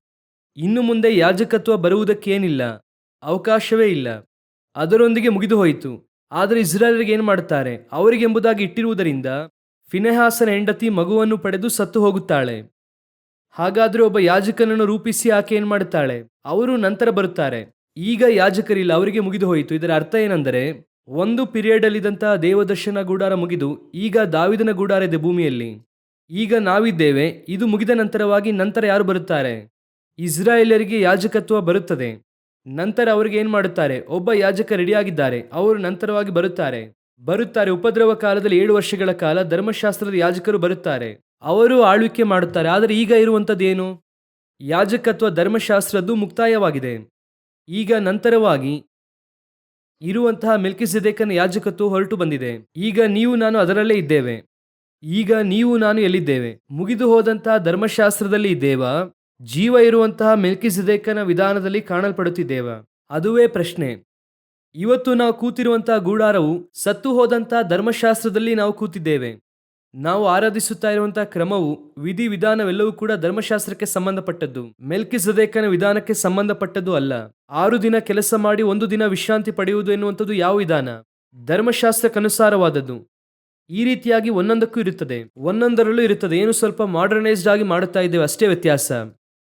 ನೀವು ಸತ್ತು ಹೋದಂತಹ ಯಾಜಕತ್ವದಲ್ಲಿಯೂ ಬಿದ್ದು ಹೋದಂತಹ ಗೂಡಾರದೊಳಗೆ ಕೂತುಕೊಂಡಿದ್ದೀರಾ. ಜೀವವುಳ್ಳ ಯಾಜಕತ್ವದಲ್ಲೂ ಎದ್ದು ನಿಂತಿರುವಂತಹ ದಾವಿದನ ಗುಡಾರದಲ್ಲಿ ನೀವು ಹಾಗೂ ನಾನು ಇದ್ದೇವಾ ಎನ್ನುವಂಥದ್ದು ಏನರ್ಥ? ಬಹಳ ಮುಖ್ಯವಾದಂತಹ ಒಂದು ಪ್ರಶ್ನೆ. ಇಂದು ಅದು ಇದೆಯಾ? ಯೋಚಿಸಿ ನೋಡಿರಿ. ಈಗ ಗುಡಾರವು ಬಿದ್ದು ಹೋಗಿದೆ. ಈಗ ಯಾಜಕನು ಸತ್ತು ಹೋಗಿದ್ದಾನೆ. ಮುಂದಿನ ವಾಕ್ಯ ಏನು ಹೇಳುತ್ತದೆ ನೋಡಿರಿ. ಅದೇ 1 ಸಮುವೇಲನ ಪುಸ್ತಕ 4ನೇ ಅಧ್ಯಾಯ 21 ಹಾಗೂ 22ನೇ ವಾಕ್ಯ. 1 ಸಮುವೇಲ 4, 21 ಹಾಗೂ 22ನೇ ವಾಕ್ಯ. ದೇವರ ಮಂಜೂಷವು ಶತ್ರುವಶವಾದುದರಿಂದಲೂ ಮಾವನೂ ಗಂಡನು ಮೃತಿ ಹೊಂದದರಿಂದಲೂ ಮಹಿಮೆಯು ಇಸ್ರಾಯೇಲರನ್ನು ಬಿಟ್ಟು ಹೋಯಿತೆಂದು ಹೇಳಿ ಆ ಕೂಸಿಗೆ ಇಕಬೋದ್ ಎಂದು ಹೆಸರಿಟ್ಟಳು. ದೇವರ ಮಂಜೂಷವು ಶತ್ರುವಶವಾದುದರಿಂದಲೇ ಇಸ್ರಾಯೇಲರ ಮಹಿಮೆಯು ಹೋಯಿತೆಂದು ಹೇಳಿದಳು. ಈಗ ಮಹಿಮೆ ಎಲ್ಲೋಯಿತು? ಇಸ್ರಾಯೇಲರನ್ನು ಬಿಟ್ಟು ಹೋಯಿತು. ಧರ್ಮಶಾಸ್ತ್ರವನ್ನು ಬಿಟ್ಟು ಹೋಯಿತು. ಧರ್ಮಶಾಸ್ತ್ರದ ಯಾಜಕತ್ವವನ್ನು ಬಿಟ್ಟು ಹೋಯಿತು. ಈಗ ಸಂಪೂರ್ಣವಾಗಿ ಅವರ ಹತ್ರ ಏನು ಕೂಡ ಇಲ್ಲ, ಬರೀ ಪ್ರಮಾಣ ಮಾತ್ರ ಇದೆ, ಆದರೆ ಮಹಿಮೆ ಇಲ್ಲ. ಆ ಗೂಡಾರದೊಳಗೆ ಮಹಿಮೆ ಇಲ್ಲ. ಇಂದು ನಮಗೆ ಏನು ಆಶ್ಚರ್ಯ ಎಂಬುದಾಗಿ ಕೇಳುವುದಾದರೆ, ಇವತ್ತು ನಾನು ನನ್ನ ಕಣ್ಣಾರೆ ನೋಡಿದಂಥ ಕಾರ್ಯಗಳನ್ನು ಹೇಳುತ್ತೇನೆ. ಅದೇನೆಂದರೆ, ಇವತ್ತು ನಮಗೆ ಆ ಇಸ್ರಾಯೇಲರ ವಿಧಿವಿಧಾನಗಳನ್ನು, ಆ ಯಾಜಕತ್ವವನ್ನೆಲ್ಲ ನೋಡುವಾಗ ಇದರಲ್ಲಿ ನಮ್ಮವರೇ ಹೋಗಿ ಮತ್ತೆ ಅದರಲ್ಲಿ ಜಾಯಿನ್ ಆಗುತ್ತಾರೆ. ಅದೇ ಧರ್ಮಶಾಸ್ತ್ರಕ್ಕೆ ಮತ್ತೆ ಹೋಗುತ್ತಾರೆ. ಕೇಳಿದ್ರೆ ಸತ್ಯ ಎಂದು ಹೇಳುತ್ತಾರೆ. ವಾಕ್ಯ ಸ್ಪಷ್ಟವಾಗಿ ಹೇಳುತ್ತದೆ. ಏಲಿ ಸತ್ತು ಹೋದನು, ಗೂಡಾರವು ಬಿದ್ದು ಹೋಯಿತು, ಮಹಿಮೆಯು ಇಸ್ರಾಯೇಲರನ್ನು ಬಿಟ್ಟು ಹೋಯಿತು. ಈಗ ಗೂಡಾರವು, ಬೇರೆ ಒಂದು ಗೂಡಾರವೂ ಇದೆ. ಇದು ಅರಸನಾಗಿಯೂ ಯಾಜಕನಾಗಿ ಇದ್ದಂತಹ ದಾವಿದನು ಉಂಟು ಮಾಡಿದಂತಹ ಗೂಡಾರ. ಯೇಸು ಕ್ರಿಸ್ತನ ಗೂಡಾರ ಇದು. ಆ ಗೂಡಾರವೇ ನೀವು ಹಾಗೂ ನಾನು. ಈಗ ಈ ಗೂಡಾರದ ಕುರಿತಾಗಿ ಎಷ್ಟು ಸುಂದರವಾಗಿ ಬರೆಯಲ್ಪಟ್ಟಿದೆ ಓದಿರಿ. ಯೆಶಾಯನ ಪ್ರವಾದನೆಯ ಪುಸ್ತಕ 16ನೇ ಅಧ್ಯಾಯ 5ನೇ ವಾಕ್ಯವನ್ನು ಓದಿರಿ. ಇದಲ್ಲದೆ ಸಿಂಹಾಸನವು ಕೃಪಾಧಾರದ ಮೇಲೆ ಸ್ಥಾಪಿತವಾಗಿದೆ. ರಾಜ್ಯಭಾರ ಪ್ರವೀಣನು, ಧರ್ಮಾಸಕ್ತನು, ನ್ಯಾಯ ನಿಪುಣನೂ ಆದವನು ದಾವಿದನ ಗೂಡಾರದಲ್ಲಿನ ಆ ಸಿಂಹಾಸನದ ಮೇಲೆ ಸತ್ಯಪರನಾಗಿ ಕುಳಿತಿದ್ದಾನೆ. ಯಾರು ಅವರು? ಯೇಸು ಕ್ರಿಸ್ತನ ಕುರಿತಾಗಿ ಹೇಳಲ್ಪಟ್ಟಿದೆ. ಯೇಸು ಕ್ರಿಸ್ತನು ನೀತಿಯುಳ್ಳ ನ್ಯಾಯಾಧಿಪತಿಯಾಗಿ ಕೃಪೆಯ ನಿಮಿತ್ತ ಸಿಂಹಾಸನವನ್ನು ಸ್ಥಾಪಿಸುತ್ತಾರೆ. ಆದರೆ ಅವರು ಯಾವ ಗುಡಾರದಲ್ಲಿರುತ್ತಾರೆ? ದೇವದರ್ಶನ ಗುಡಾರದಲ್ಲಿರುವುದಿಲ್ಲ, ದಾವೀದನ ಗುಡಾರದಲ್ಲಿರುತ್ತಾರೆ. ನೀವು ಹಾಗೂ ನಾನು ನಮ್ಮೊಳಗೆ ವಾಸ ಮಾಡುತ್ತಾರೆ. ಹಾಗಾದ್ರೆ ದಾವೀದನ ಗೂಡಾರ ಎನ್ನುವಂಥದ್ದು ಮೆಲ್ಕಿಸೆದೇಕನ ವಿಧಾನದ ಪ್ರಕಾರ ಯೇಸು ಕ್ರಿಸ್ತನ ಮೂಲಕ ಬರುವಂತಹ ಗೂಡಾರ 100ರಷ್ಟು ನೆರವೇರಿದೆ. ಅದುವೇ ನೀವು ಹಾಗೂ ನಾನು. ಈಗ ಈ ಗೂಡಾರಗಳ ವ್ಯತ್ಯಾಸವನ್ನು ನೀವು ತಿಳಿದುಕೊಂಡರೆ ಸಾಕು, ಅಷ್ಟೇನೆ. ಯಾಕೆ ಆ ಗೂಡಾರ ಬಿದ್ದು ಹೋಯಿತು ಎಂಬುದಾಗಿ ನಂತರ ನೋಡೋಣ. ಈಗ ನಾವು ಯಾವ ಗೂಡಾರವಾಗಿದ್ದೇವೆ ಎಂಬುದಾಗಿ ನಿಮಗೆ ಗೊತ್ತಾ? ಇನ್ನೂ ನಾನು ಧರ್ಮಶಾಸ್ತ್ರಕ್ಕನುಸಾರವಾಗಿಯೇ ಇದ್ದೇನಾ? ಒಂದು ಗುಂಪು ಈ ಧರ್ಮಶಾಸ್ತ್ರಕ್ಕೆ ನೇರವಾಗಿ ತಿರುಗಿ ಹೋಯಿತು. ಆದ್ದರಿಂದಲೇ ಹೇಳುತ್ತಾರೆ, ಪೌಲನು ಹೇಳುತ್ತಾರೆ, ನೀವು ಧರ್ಮಶಾಸ್ತ್ರಕ್ಕೆ ತಿರುಗುವುದೇನೆಂಬುದಾಗಿ ಗಲಾತ್ಯದವರಿಗೆ ಹೇಳುತ್ತಾರೆ. ನೀವು ಧರ್ಮಶಾಸ್ತ್ರಕ್ಕೆ ತಿರುಗುವುದೇನು? ಇಷ್ಟು ಶೀಘ್ರವಾಗಿ ಮಾರ್ಗ ತಪ್ಪಿ ಹೋಗಿದ್ದೀರಲ್ಲ, ಮತ್ತೆ ಮತ್ತೆ ಹಳೆಯದಕ್ಕೆ ಹೋಗುತ್ತಾ ಇದ್ದೀರಲ್ಲ. ಆ ಗೂಡಾರದಲ್ಲಿರುವಂಥದ್ದು ಮಾಂಸ ಪ್ರಕಾರವಾಗಿರುವಂತಹ ಬಲಿ. ಅದು ನಿಮ್ಮ ಶರೀರದ ಕೊಳೆಯನ್ನೇ ನೀಗಿಸುತ್ತದೆ. ಅದು ನಿಮ್ಮ ಆತ್ಮದ ಕೊಳೆಯನ್ನು ಅಳಿಸಲಿಕ್ಕೆ ಆಗದೇ ಇರುವಂಥದ್ದಾಗಿ ಇದೆ ಎಂದು ಇದೆ. ಇವತ್ತು ನಾವು ಹಾಗೇ ಇದ್ದೇವೆ. ನಾವು ಒಂದು ಸಂಪ್ರದಾಯಕ್ಕೆ ಬಂದಿದ್ದೇವೆ, ಸೆಲ್ಫ್ ಸ್ಯಾಟಿಸ್ಫೈಯಿಂಗ್ ರಿಚುವಲ್ಸ್. ಅದೇನೆಂದರೆ ನನ್ನನ್ನು ತೃಪ್ತಿಪಡಿಸುವಂತಹ ಆಚಾರಗಳು. ಹಾಗೆ ಬರೋದು, ಆರಾಧನೆ ಮಾಡೋದು, 3 ಹಾಡುಗಳನ್ನು ಹಾಡುವುದು, ಸ್ವಲ್ಪ ಸಮಯ ಸ್ತುತಿಸುವುದು, ಆಮೇಲೆ ಕೂತುಕೊಂಡು 3/4 ಗಂಟೆ ಸಂದೇಶ ಕೇಳುವುದು, ಆ ನಂತರವಾಗಿ ಕಮ್ಯುನಿಯನ್ ತೆಗೆದುಕೊಂಡು ಮನೆಗೆ ಹಿಂತಿರುಗಿ ಹೋಗುವುದು, ಅಷ್ಟೇನೆ, ಫಿನಿಶ್. ಹಾಗಾದ್ರೆ ಇದುವೇ ದಾವೀದನ ಗೂಡಾರವ? ಇಷ್ಟೇ ಮೆಲ್ಕಿಸೆದೇಕನ ವಿಧಾನವ? ಇದಕ್ಕಾಗಿಯೇ ಯೇಸು ಶಿಲುಬೆಯಲ್ಲಿ ರಕ್ತ ಸುರಿಸಬೇಕಾಗಿತ್ತಾ? ಯೋಚಿಸಿ ನೋಡಿರಿ. ಈಗ ನಾವು ಅವರು ಮಾಡಿದ್ದಕ್ಕಿಂತಲೂ ಈಸಿಯಾದಂಥದ್ದನ್ನು ಮಾಡುತ್ತಾ ಇದ್ದೇವೆ. ಯಾರು? ಯಹೂದ್ಯರು ಮಾಡಿದ್ದಕ್ಕಿಂತಲೂ ಈಸಿಯಾಗಿ ಮಾಡುತ್ತಾ ಇದ್ದೇವೆ. ಅವನಾದರೂ ವರ್ಷಕ್ಕೆ 7 ಹಬ್ಬ ಆಚರಿಸುತ್ತಾ ಇದ್ದ. ನಾವು 2 3 ಇಟ್ಟುಕೊಂಡಿದ್ದೇವೆ. ಅವರಾದರೂ ಬಲಿಯನ್ನು ಅರ್ಪಿಸುವುದಕ್ಕೆ ಕುರಿಯನ್ನು ಹಾಗೂ ಎಲ್ಲದರಲ್ಲೂ ದಶಮಭಾಗ ತರುತ್ತಾ ಇದ್ದರು. ನಾವು ಬರೀ ಹಣದಲ್ಲಿ ಮಾತ್ರ ದಶಮಭಾಗ ಕೊಡುವವರಾಗಿದ್ದೇವೆ. ಈ ರೀತಿಯಾದ ವಿಧಾನವನ್ನು ಅನುಸರಿಸಿಕೊಂಡು ಪರಲೋಕ ರಾಜ್ಯ ಪ್ರವೇಶಿಸುವಂಥದ್ದು ಕಠಿಣ. ಅದನ್ನೇ ಹೇಳಲು ಬರುತ್ತೇನೆ. ಬಿದ್ದು ಹೋದಂತಹ ಗೂಡಾರದೊಳಗೆ ಕೂತುಕೊಂಡು ಜೀವವುಳ್ಳ ಗೂಡಾರದೊಳಗೆ ಇರುವಂತಹ ಆಶೀರ್ವಾದವನ್ನು ಏನ್ ಮಾಡ್ಲಿಕ್ಕಾಗಲ್ಲ, ಎದುರು ನೋಡುವುದಕ್ಕೆ ಆಗಲ್ಲ. ಅಲ್ಲಿಂದ ಮಹಿಮೆಯೂ ಹೋಗಿದೆ. ಇದರಲ್ಲಿ ಮಹಿಮೆ ಹೊಂದತಕ್ಕವನು ಕೂತಿದ್ದಾರೆ. ಇದರಲ್ಲಿ ಅವರು ವಾಸ ಮಾಡುವವರಾಗಿ ಇದ್ದಾರೆ. ಹಾಗಾದ್ರೆ ನಾನು ಇದನ್ನು ಚೆಕ್ ಮಾಡಿ ನೋಡಿಕೊಳ್ಳಬೇಕು. ನನ್ನಲ್ಲಿ ದೇವರು ವಾಸ ಮಾಡುವವರಾಗಿದ್ದಾರಾ? ಈ ಗೂಡಾರದ ಒಳಗೆ ದೇವರು ಇದ್ದಾರಾ? ನಾನು ಸಾಂಪ್ರದಾಯಿಕವಾಗಿ ಕ್ರೈಸ್ತ ಜೀವಿತವನ್ನು ಜೀವಿಸುವಂತಹ ಒಬ್ಬ ರುಟೀನ್ ಕ್ರಿಶ್ಚಿಯನ್. ಮುಂಚೆ ಹೇಳುತ್ತಾ ಇದ್ದರು ಸಂಡೇ ಕ್ರಿಶ್ಚಿಯನ್ ಎಂಬುದಾಗಿ. ಈಗ ಸಂಡೇ ಕ್ರಿಶ್ಚಿಯನ್ ಕೂಡ ಇಲ್ಲ, ಟ್ರೆಡಿಷನಲ್ ಕ್ರಿಶ್ಚಿಯನ್. ಆ ಸ್ಥಳಕ್ಕೆ ಬಂದಿದ್ದೇವೆ. ಅದೇನೆಂದರೆ ಮತ್ತೆ ಹೇಳುತ್ತೇನೆ, ಈಗ ನಿಮಗೆ ಹೇಗೆ ಅನಿಸುತ್ತದೆ ಎಂಬುದಾಗಿ ನೋಡಿದರೆ, ಅಯ್ಯೋ ನಾವು ಆತ್ಮಿಕವುಳ್ಳವರು, ಅವರಿಗಿಂತ ಎಷ್ಟೋ ನಾವು ಪರವಾಗಿಲ್ಲ. ಬೆಳಬೆಳಗ್ಗೆ 6 ಗಂಟೆಗೆ ಬಂದು ಕೂತಿದ್ದೇವೆ. ನಮ್ಮನ್ನು ಈ ರೀತಿಯಾಗಿ ಹೇಳುತ್ತಾ ಇದ್ದೀರಲ್ಲ. ನೀವು ಯಾವುದರೊಂದಿಗೆ ಕಂಪೇರ್ ಮಾಡುತ್ತಾ ಇದ್ದೀರಾ ಗೊತ್ತಾ? ಅವನು 35 ತೆಗೆದಿದ್ದಾನೆ, ನಾನು 40 ತೆಗೆದಿದ್ದೇನೆ. ನೀವು 40 ತೆಗೆದಿರೋನನ್ನು 35ರೊಂದಿಗೆ ಕಂಪೇರ್ ಮಾಡುತ್ತಾ ಇದ್ದೀರಾ. ನಾನು ಪಾಸ್ ಆಗಿದ್ದೇನೆ ಎಂಬುದಾಗಿ ದೇವರು ಹೇಳುತ್ತಾರೆ. ನೀನು 40 ತೆಗೆಯುವುದಕ್ಕಾಗಿ ಕರೆಯಲ್ಪಟ್ಟವನಲ್ಲ, 30, 60 ಅಲ್ಲ, 100ಕ್ಕೆ ಕರೆಯಲ್ಪಟ್ಟವನು. ನಾನು ದೇವರೊಂದಿಗೆ ಸಿಂಹಾಸನದಲ್ಲಿ ಕೂತುಕೊಳ್ಳುವುದಕ್ಕಾಗಿ ಕರೆಯಲ್ಪಟ್ಟವನು. ನಾನು ಪ್ರಧಾನ ಸ್ತರದಲ್ಲಿ ಹೋಗುವುದಕ್ಕೆ ಆಗದೆ ಹೊರಗೆ ನಿಲ್ಲುವುದಕ್ಕೋಸ್ಕರವಾಗಿ ಕರೆಯಲ್ಪಟ್ಟವನಲ್ಲ. ಮಹಾಪರಿಶುದ್ಧ ಸ್ಥಳದಲ್ಲಿ ಪ್ರವೇಶಿಸುವುದಕ್ಕೆ ಆಗದೆ ಬರೀ ಪರಿಶುದ್ಧ ಸ್ಥಳಕ್ಕೆ ಹೋಗಿ ರಿಟರ್ನ್ ಆಗುವುದಕ್ಕೆ ಕರೆಯಲ್ಪಟ್ಟವನಲ್ಲ. ಯಜ್ಞವೇದಿಯ ಬಳಿಗೆ ಹೋಗಿ ಮತ್ತೆ ರಿಟರ್ನ್ ಆಗುವವನಲ್ಲ. ನಾನು ಮಹಾಪರಿಶುದ್ಧ ಸ್ಥಳಕ್ಕೆ ಹೋಗಿ ಕೃಪಾ ಸಿಂಹಾಸನದ ಸಮೀಪಕ್ಕೆ ಸೇರಿ ಅವರೊಂದಿಗೆ ಸಿಂಹಾಸನದಲ್ಲಿ ಕೂರುವುದಕ್ಕಾಗಿ ಕರೆಯಲ್ಪಟ್ಟವನು. ಹಾಗಾದರೆ ನಮ್ಮಲ್ಲಿರುವಂಥ ಆತ್ಮಿಕವಾದದ್ದು, ಪರಲೋಕವು ನಮ್ಮಿಂದ ಎದುರು ನೋಡುವಂಥದ್ದು ಇನ್ನೂ ಅಧಿಕವಾದಂಥದ್ದು. ನಮ್ಮಿಂದ ಪರಲೋಕ ಎದುರು ನೋಡುವಂಥದ್ದು ಸ್ಪಿರಿಚುಯಾಲಿಟಿ. ನೀವು ನಿಮ್ಮ ವಿಷಯದಲ್ಲಿ ಸೆಲ್ಫ್ ಸ್ಯಾಟಿಸ್ಫೈಡ್ ಆಗಬೇಡಿ ಎಂಬುದಾಗಿ ಹೇಳುತ್ತೇನೆ. ಇದು ಸಾಕು, ಇದು ಅಷ್ಟೇನೆ. ಆದ್ದರಿಂದಲೇ ಯೇಸು ಕ್ರಿಸ್ತನ ಬಳಿಗೆ ಎಲ್ಲರೂ ಬಂದು ಹೇಳಿದ ಕೂಡಲೇ ದೇವರು ಹೇಳುತ್ತಾರೆ, ಕೇವಲ ಇದನ್ನು ಇಟ್ಟುಕೊಂಡು ನೀವೇನ್ ಮಾಡಬೇಡಿ, ಸಂತೋಷ ಪಡಬೇಡಿ. ಇದಕ್ಕಿಂತ ದೊಡ್ಡ ವಿಷಯಗಳನ್ನು ನೀವು ನೋಡಬೇಕಾಗಿದೆ. ನೀವು ಎಲ್ಲಿ ಬೇಕಾದರೂ ನೋಡಿರಿ. ದೇವರು ಮತ್ತೆ ಮತ್ತೆ ಹೇಳುತ್ತಾರೆ, ಇನ್ನೂ ಅಧಿಕವಾದ ಕಾರ್ಯವನ್ನು, ಇನ್ನು ಮಹತ್ ಕಾರ್ಯವನ್ನು ಕಾಣುತ್ತೀಯಾ? ಒಂದು ದಿನ ಶಿಷ್ಯನು ದೇವರನ್ನು ನೋಡಿ ಹೇಳುತ್ತಾನೆ, ಅಯ್ಯೋ ಇದು ನನ್ನಿಂದ ಮಾಡುವುದಕ್ಕೆ ಆಗಲ್ಲ ರೀ, ಬಹಳ ಕಷ್ಟವಾಗಿದೆ. ಈ ಕಠಿಣವಾದ ಉಪದೇಶದಲ್ಲಿ ಯಾರು ನೆಲೆಯಾಗಿ ನಿಲ್ಲುತ್ತಾರೆ? ಯೇಸು ಹೇಳುತ್ತಾರೆ, ನಾನು ನಿಮ್ಮಿಂದ ಎದುರು ನೋಡುವಂತಹ ಕ್ವಾಲಿಟಿ ಬೇರೆ, ನಾನು ನಿಮ್ಮಿಂದ ಎಕ್ಸ್ಪೆಕ್ಟ್ ಮಾಡುವಂತಹ ಸ್ಪಿರಿಚುಯಾಲಿಟಿ ಬೇರೆ. ದೇವರ ಸಭೆಯಲ್ಲಿ ಕರ್ತನು ಎದುರು ನೋಡುವಂತಹ ಸ್ಪಿರಿಚುಯಾಲಿಟಿ ಬೇರೆ. ಯಾಕೆ ನಿಮ್ಮನ್ನು ಸಭೆಯಲ್ಲಿ ತಂದು ಕೂರಿಸಿದ್ದಾರೆ? ನಾನು ದಾವೀದನ ಗೂಡಾರವಾಗಿ ಇದ್ದೇನೆ ಅಂದರೆ ನನ್ನ ಗೂಡಾರವು ಎದ್ದು ನಿಲ್ಲುತ್ತದೆ. ನನ್ನ ಯಾಜಕನು ಜೀವಂತವಾಗಿರುತ್ತಾನೆ, ಸತ್ತು ಹೋದಂತಹ ಏಲಿ ಅಲ್ಲ. ಜೀವವುಳ್ಳಂತಹ ಯೇಸು ಕ್ರಿಸ್ತನು ನಮಗೆ ಮಹಾಪ್ರಧಾನ ಯಾಜಕನಾಗಿ ಇದ್ದಾರೆ.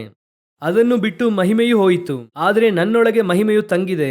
ಈ ಮಹಿಮೆಯು ಹೋಗುವುದಿಲ್ಲ. ಆ ಸ್ಥಳದಲ್ಲಿ ನಾನಿದ್ದೇನಾ? ಅಷ್ಟರ ಮಟ್ಟಿಗೆ ನನ್ನ ಸ್ಪಿರಿಚುಯಾಲಿಟಿ ಇದೆಯಾ? ಕೂಡಲೇ ನಾವು ಇದನ್ನೆಲ್ಲ ಮಾಡಿದ್ದೇವೆ. ಒಂದು ವಿಷಯವನ್ನು ಹೇಳಿದ ಕೂಡಲೇ, ಅಪ್ಪ ನಮ್ಮ ಮನೆಯಲ್ಲಿ ಒಂದು ಕೂಟ ನಡೆಯುತ್ತಾ ಇದೆ, ಸ್ತೋತ್ರ, ಪ್ರೈಸ್ ದ ಲಾರ್ಡ್. ಯಾರು ನಡೆಸಿಲ್ಲ, ನಾವು ನಡೆಸುತ್ತಿದ್ದೇವೆ. ಅಬ್ಬಾ ನಾನು ಈ ದಿನದಲ್ಲಿ ಹೋಗಿ ಒಂದು 10 ಜನರಿಗೆ ಟ್ರ್ಯಾಕ್ಸ್ ಕೊಟ್ಟು ಬಂದೆ, ಬೇರೆ ಯಾರೂ ಮಾಡಿಲ್ಲ, ನಾನು ಮಾಡಿದ್ದೇನೆ. ನಿಮಗೆ ಒಂದು ಸೆಲ್ಫ್ ಸ್ಯಾಟಿಸ್ಫ್ಯಾಕ್ಷನ್. ನಾವು ಮಾಡಿರುವುದರಲ್ಲಿ ನಮಗೇನಿದೆ? ತೃಪ್ತಿ ಇದೆ. ನಾನು ನಿಮಗೆ ಹೇಳುತ್ತೇನೆ, ನೀವು ನಿಮ್ಮನ್ನು ಯಾರೊಂದಿಗೆ ಕಂಪೇರ್ ಮಾಡಿಕೊಳ್ಳಬೇಕು ಗೊತ್ತಾ? ಈ 10 ಟ್ರ್ಯಾಕ್ಸು ಕೊಡದೇ ಇರುವವರೊಂದಿಗೆ ಕಂಪೇರ್ ಮಾಡಿಕೊಳ್ಳಬೇಡಿ. ಒಂದು 10-13 ದಿನಗಳ ಕಾಲ ಸಮುದ್ರದಲ್ಲಿ ಒಬ್ಬ ಮಲಗಿದ್ನಲ್ಲ, ಅವನೊಂದಿಗೆ ನಿಮ್ಮನ್ನು ಕಂಪೇರ್ ಮಾಡಿಕೊಳ್ಳಬೇಕು. ಅನ್ನವಿಲ್ಲದಿರುವುದೋ, ವಸ್ತ್ರವಿಲ್ಲದಿರುವುದೋ, ಕಷ್ಟವೋ ಸಂಕಟವೋ ಎಂಬುದಾಗಿ ಒಬ್ಬನು ಹೇಳಿದ್ನಲ್ಲ, ಅವನೊಂದಿಗೆ ನಿಮ್ಮನ್ನು ಕಂಪೇರ್ ಮಾಡಿಕೊಳ್ಳಬೇಕು. ಅವನಷ್ಟರ ಮಟ್ಟಿಗೆ ನನ್ನಿಂದ ಬರುವುದಕ್ಕೆ ಸಾಧ್ಯವಾ ಎಂಬುದಾಗಿ ನೋಡಬೇಕು. ಬಂದೆ ಎಂಬುದಾಗಿ ತೃಪ್ತಿ ಬಂದರೆ ಆ ತೃಪ್ತಿ ಬರಬಾರದು. ಅದಕ್ಕೂ ಮೇಲೆ ಒಬ್ಬರು ಕೂತಿದ್ದಾರೆ, ಅವರಷ್ಟರ ಮಟ್ಟಿಗೆ ಬರುವುದಕ್ಕೆ ಸಾಧ್ಯವಾ ಎಂಬುದಾಗಿ ನೋಡಬೇಕು. ನನಗೆ ನಾನು ಮಾಡುವಂತಹ ಸೇವೆಯಲ್ಲಿ ಏನು ಬರಬಾರದು? ಸ್ಯಾಟಿಸ್ಫ್ಯಾಕ್ಷನ್ ಬರಬಾರದು. ನನ್ನ ಸ್ಪಿರಿಚುಯಾಲಿಟಿಲಿ ಸ್ಯಾಟಿಸ್ಫ್ಯಾಕ್ಷನ್ ಬರಬಾರದು. ಒಂದು ದಿನ ರಜಾ ಹಾಕಿ ನಾನು ದೇವರಿಗೋಸ್ಕರವಾಗಿ ಸೇವೆ ಮಾಡಿ ಬಂದೆ, ಆ ತೃಪ್ತಿ ಎನ್ನುವಂಥದ್ದು ಬಂತು ಅಂದರೆ ನೀವು ಧರ್ಮಶಾಸ್ತ್ರದ ಗೂಡಾರದೊಳಗೆ ಪ್ರವೇಶಿಸಿದ್ದೀರಾ. ಯಾಕಂದರೆ ಏಲಿಗೆ ಅವನ ಸೇವೆಯಲ್ಲಿ ಏನು ಬಂತು? ಒಂದು ಸ್ಯಾಟಿಸ್ಫ್ಯಾಕ್ಷನ್. ಹೆಚ್ಚು ಕಮ್ಮಿ 40 ವರ್ಷಗಳ ಕಾಲ ಸೇವೆಯಲ್ಲಿದ್ದೇವೆ. ಏಲಿ ನೋಡಿ ಅವರು ಹೇಗೆ ಸ್ಯಾಟಿಸ್ಫೈ ಆದರು ಎಂಬುದಾಗಿ ನೋಡಿರಿ. 1 ಸಮುವೇಲನ ಪುಸ್ತಕ 1ನೇ ಅಧ್ಯಾಯ 9ನೇ ವಾಕ್ಯ. ಆಗ ಅವರು ಶಿಲೋವಿನಲ್ಲಿ ಅನ್ನಪಾನಗಳನ್ನು ತೆಗೆದುಕೊಂಡ ಮೇಲೆ ಹನ್ನಳು ಎದ್ದು ಯಾಜಕನಾದ ಏಲಿಯು ಯೆಹೋವನ ಮಂದಿರ ದ್ವಾರದ ನಿಲುವು ಪಟ್ಟಿಗಳ ಬಳಿಯಲ್ಲಿ ಒಂದು ಪೀಠದ ಮೇಲೆ ಕೂತಿರುವಾಗ ಹೋಗಿ, ಎಷ್ಟು ಘೋರ ನೋಡಿರಿ, ಇದರಲ್ಲಿ ಏನಿದೆ ಘೋರ ಎಂಬುದಾಗಿ ಕೇಳುತ್ತೀರಾ? ದೇವದರ್ಶನ ಗುಡಾರದಲ್ಲಿ ಪೀಠವೇ ಇಲ್ಲ, ಚೇರ್ ಎನ್ನುವಂಥದ್ದೇ ಇಲ್ಲ. ಹೇಗೆ ಕೂತಿದ್ದಾರೆ? ಜಾಲಿಯಾಗಿ ಕೂತಿದ್ದಾರೆ, ಕೆಲಸ ಮುಗಿದಿದೆ. ದೇವದರ್ಶನ ಗುಡಾರದಲ್ಲಿ ದೇವರು ಮೇಜನ್ನು ಮಾಡುವುದಕ್ಕೆ ಹೇಳಿದ್ರು, ಆದರೆ ಚೇರ್ ಮಾಡುವುದಕ್ಕೆ ಹೇಳಲಿಲ್ಲ. ಅದರ ಅರ್ಥ ಏನು? ಮೇಜಿನಲ್ಲಿರುವಂಥ ರೊಟ್ಟಿಯನ್ನು ತಿನ್ನುವಂಥದ್ದು ನಿನ್ನ ಕೆಲಸ, ಆದರೆ ಕೂತುಕೊಂಡು ವಿಶ್ರಮಿಸುವಂಥದ್ದು ನಿನ್ನ ಕೆಲಸವಲ್ಲ. ದಿನವೆಲ್ಲ ನಿಂತುಕೊಂಡಿರಬೇಕೆಂಬುದಾಗಿ ಇಬ್ರಿಯ 7ನೇ ಅಧ್ಯಾಯದಲ್ಲಿ ನಾವು ಓದುತ್ತೇವೆ.